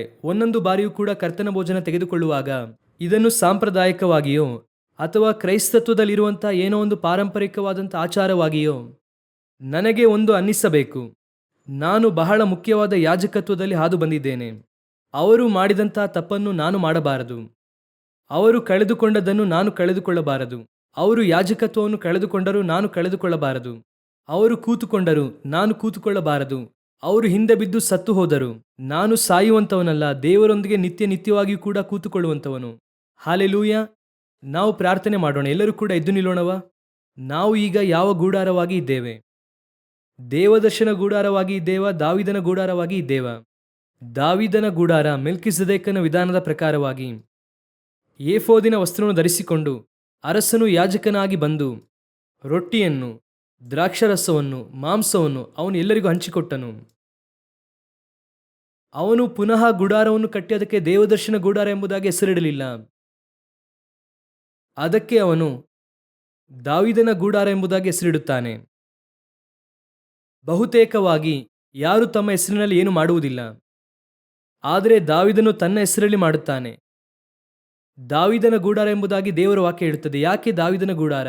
ಅದು ದಾವೀದನ ಗೂಡಾರವಲ್ಲ, ಅದು ಯೇಸು ಕ್ರಿಸ್ತನ ಗೂಡಾರ. ಅದು ಮೆಲ್ಕಿಸೆದೇಕನ ವಿಧಾನದ ಪ್ರಕಾರವಾಗಿ ಬರುವಂತಹ ಗೂಡಾರ. ಅದರ ಒಳಗೆ ಒಡಂಬಡಿಕೆಯು ಬರುತ್ತದೆ, ನಮ್ಮ ಒಳಗೆ ಬರುತ್ತದೆ. ಅಂದು ಒಳಗೆ ತಂದು ಇಟ್ಟಿದ್ದಾಯಿತು, ಮಹಿಮೆ ಪುನಃ ಬಂದಿತು. ಈಗ ನಮ್ಮಲ್ಲಿ ತಂದಿದ್ದಾಯಿತು, ಮಹಿಮೆ ಹೊಂದತಕ್ಕವನು ನಮ್ಮಲ್ಲಿ ವಾಸ ಮಾಡುತ್ತಾ ಇದ್ದಾರೆ. ಆದರೆ ಆ ಗೂಡಾರ ನಿಂತ ಹಾಗೆ ಇದು ನಿಲ್ಲಬೇಕು, ಅದು ಬಿದ್ದ ಹಾಗೆ ಇದು ಬೀಳಬಾರದು. ಯಾಜಕತ್ವ ಕಳೆದುಕೊಂಡ ಹಾಗೆ ನಾವು ಕಳೆದುಕೊಳ್ಳಬಾರದು. ಮಹಾ ಘನವಾದ ಕಾರ್ಯವನ್ನು ದೇವರು ನಮ್ಮ ಕೈಯಲ್ಲಿ ಕೊಟ್ಟಿದ್ದಾರೆ. ದೇವರು ಅವರನ್ನು ತಳ್ಳಿ ನಮ್ಮನ್ನು ಕರೆತಂದಿದ್ದಾರೆಂಬುದಾಗಿ ವಾಕ್ಯ ಹೇಳುತ್ತದೆ. ಅವರ ಪಿತೃಗಳಿಗೆ ಕೊಡಲ್ಪಟ್ಟಂತಹ ಒಡಂಬಡಿಕೆಯನ್ನೆಲ್ಲ ನಿಲ್ಲಿಸಿ ನಮಗೆ ಒಂದು ಒಡಂಬಡಿಕೆಯನ್ನು ಏರ್ಪಡಿಸಿದ್ದಾರೆ. ಅವರಿಗೆ ಮಾಡಿದಂಥ ವಾಗ್ದಾನಗಳೆಲ್ಲವನ್ನೂ ಕೂಡ ತಾತ್ಕಾಲಿಕವಾಗಿ ನಿಲ್ಲಿಸಿ ನಮ್ಮನ್ನು ಒಳಗೆ ತಂದು ನಿಲ್ಲಿಸಿದ್ದಾರೆ. ಆ ಎಣ್ಣೆ ಮರಕ್ಕೆ ಅಂಟಿಸಲ್ಪಟ್ಟಂಥ ಕಾಡು ಎಣ್ಣೆ ಮರ ಎಂಬುದಾಗಿ ವಾಕ್ಯ ಹೇಳುತ್ತದೆ. ದೇವರ ಆರಾಧನೆಯು, ದೇವರ ವಾಗ್ದಾನಗಳೆಲ್ಲವೂ ಕೂಡ ನಮ್ಮ ಹಿರಿಯ ಸಹೋದರರಾಗಿರುವಂಥ ಇಸ್ರೇಲರಿಗೆ ಒಳಪಟ್ಟದ್ದು. ಆದರೂ ಕೂಡ ಅವರನ್ನು ತಳ್ಳಿ ದೇವರು ನಮ್ಮನ್ನು ತಂದು ನಿಲ್ಲಿಸಿದ್ದಾರೆ. ಅದನ್ನು ತೆಗೆದುಕೊಂಡು ಕೈಯಲ್ಲಿ ಇಟ್ಟುಕೊಂಡಿದ್ದೇವಲ್ಲ, ನಾವು ಯಾವ ಗೂಡಾರದಲ್ಲಿ ಇದ್ದೇವೆ? ನಾವು ಹೇಗೆ ದೇವರಿಗೆ ನಂಬಿಗಸ್ತರಾಗಿ ಇದ್ದೇವೆ? ಅವರ ಹಾಗೆ ಮಾಂಸದ ಕಾರ್ಯಗಳಲ್ಲಿ ಇಚ್ಛೆ ಉಳ್ಳವರಾಗಿ ಇದ್ದರೆ, ನಾನು ಕೇವಲ ಶರೀರದ ಆಶೆ ಅಂದರೆ ವ್ಯಭಿಚಾರ ಈ ರೀತಿಯಾಗಿ ಹೇಳುತ್ತಿಲ್ಲ. ಕಣ್ಣಿನ ಆಶೆ, ಶರೀರದ ಆಶೆ, ಬದುಕುಬಾಳಿನ ಡಂಬ, ವಸ್ತುವಿನ ಆಸೆ, ಇದನ್ನು ಹೇಳುತ್ತಿದ್ದೇನೆ. ಈ ಭೂ ಸಂಬಂಧವಾದಂಥದ್ದನ್ನು ಯಾವುದನ್ನೆಲ್ಲ. ಯಾಕಂದರೆ ನಮ್ಮಲ್ಲಿ ಒಂದು ಸ್ವನೀತಿ ಇದೆ. ನಾನು ಕದ್ದಿಲ್ಲ, ನಾನು ವ್ಯಭಿಚಾರ ಮಾಡಿಲ್ಲ, ಆದ್ದರಿಂದ ನಾನು ನೀತಿವಂತನು. ಇಲ್ಲ, ಇನ್ನೊಬ್ಬರ ವಸ್ತುವನ್ನು ಇಚ್ಛೆಯಿಂದ ನೋಡಿದರೂ ಕೂಡ ಸರಿ, ಕರ್ತನ ಚಿತ್ತವಿಲ್ಲದೆ ಇರುವಂಥದ್ದನ್ನು ಮಾಡಿದರೂ ಕೂಡ ಸರಿ. ಸತ್ಯವೇದವು ಹೇಳುತ್ತದೆ, ದಾವೀದನ ಗೂಡಾರದಲ್ಲಿರುವಂತಹ ದಾವೀದನ ಎಂಥವನು ಗೊತ್ತಾ? ಅವರಿಗೆ ಇಷ್ಟವಾದದ್ದೆಲ್ಲವನ್ನೂ ಕೂಡ ಆತನು ನೆರವೇರಿಸುತ್ತಾನೆ. ಹೆವೆನ್ ನಮ್ಮಿಂದ ಎದುರು ನೋಡುತ್ತಾ ಇರುವಂಥ ಕ್ವಾಲಿಟಿ ಅಧಿಕ, ಬಹಳ ಅಧಿಕವಾದದ್ದು. ಯಾಕಂದರೆ ನಿಮಗೂ ನನಗೂ ವಾಗ್ದಾನ ಮಾಡಿರುವಂಥದ್ದು ಪರಲೋಕ. ಅದನ್ನೇ ದೇವರು ನಮ್ಮಿಂದ ಎದುರು ನೋಡುತ್ತಿದ್ದಾರೆ. ಒಪ್ಪಿಸಿಕೊಡೋಣವಾ? ನಾನು ದಾವೀದನ ಗೂಡಾರವಾಗಿ ಇರಬೇಕು ದೇವರೇ. ನಾನು ಮೆಲ್ಕಿಸೆದೇಕನ ವಿಧಾನದ ಪ್ರಕಾರವಾಗಿರುವಂತಹ ಗೂಡಾರವಾಗಿ ಇರಬೇಕು. ನನ್ನಲ್ಲಿ ಇರುವಂತಹ ಒಡಂಬಡಿಕೆಯ ಪೆಟ್ಟಿಗೆಯನ್ನು ನಾನು ಕಳೆದುಕೊಳ್ಳಬಾರದು, ಮಹಿಮೆಯನ್ನು ಕಳೆದುಕೊಳ್ಳಬಾರದು. ಆ ಗೂಡಾರದೊಳಗೆ ಇದ್ದಂಥ ಮಹಿಮೆಯು ಹೋಯಿತು. ಮಹಿಮೆ ಹೋಯಿತು ಅಂದರೆ ಸತ್ತೇ ಹೋದನು ಅವನು. ಅವನು ಹೇಳುತ್ತಾನೆ, ಮಹಿಮೆಯು ಹೋಯಿತು ಎಂಬುದಾಗಿ. ಅವರು ಸತ್ತು ಹೋದರು. ಅದೇ ಸತ್ಯ. ಮಹಿಮೆಯು ಹೋಯಿತು ಅಂದರೆ ಅದು ಆತ್ಮಿಕ ಮರಣಕ್ಕೆ ಸಮಾನ. ಕರ್ತನು ನಿನ್ನ ಮೇಲೆ ಇಟ್ಟಂತ ಅಭಿಷೇಕವನ್ನು, ಮಹಿಮೆಯನ್ನು ಕಳೆದುಕೊಂಡೆ ಅಂದರೆ ನೀನು ಸ್ಪಿರಿಚುವಲ್ ಆಗಿ ಸತ್ತು ಹೋಗಿದೆಯಾ ಎಂದು ಅರ್ಥ. ಲೋಕದವರಿಗೆ ಬೇಕಾದರೆ ನೀನು ಜೀವಂತವಾಗಿದ್ದೀಯಾ, ಆದರೆ ಕರ್ತನ ಮುಂದೆ ನೀನು ಸತ್ತು ಹೋಗಿದ್ದೀಯಾ. ಸೌಲನನ್ನು ದೇವರು ಅರಸುತನದಿಂದ ತಳ್ಳಿದರು. ಲೋಕದ ಪ್ರಕಾರವಾಗಿ ಸೌಲನ ಅರಸನೇ, ಆದರೆ ಅವನು ದೇವರಿಂದ ತಳ್ಳಲ್ಪಟ್ಟಂತ ಅರಸನು.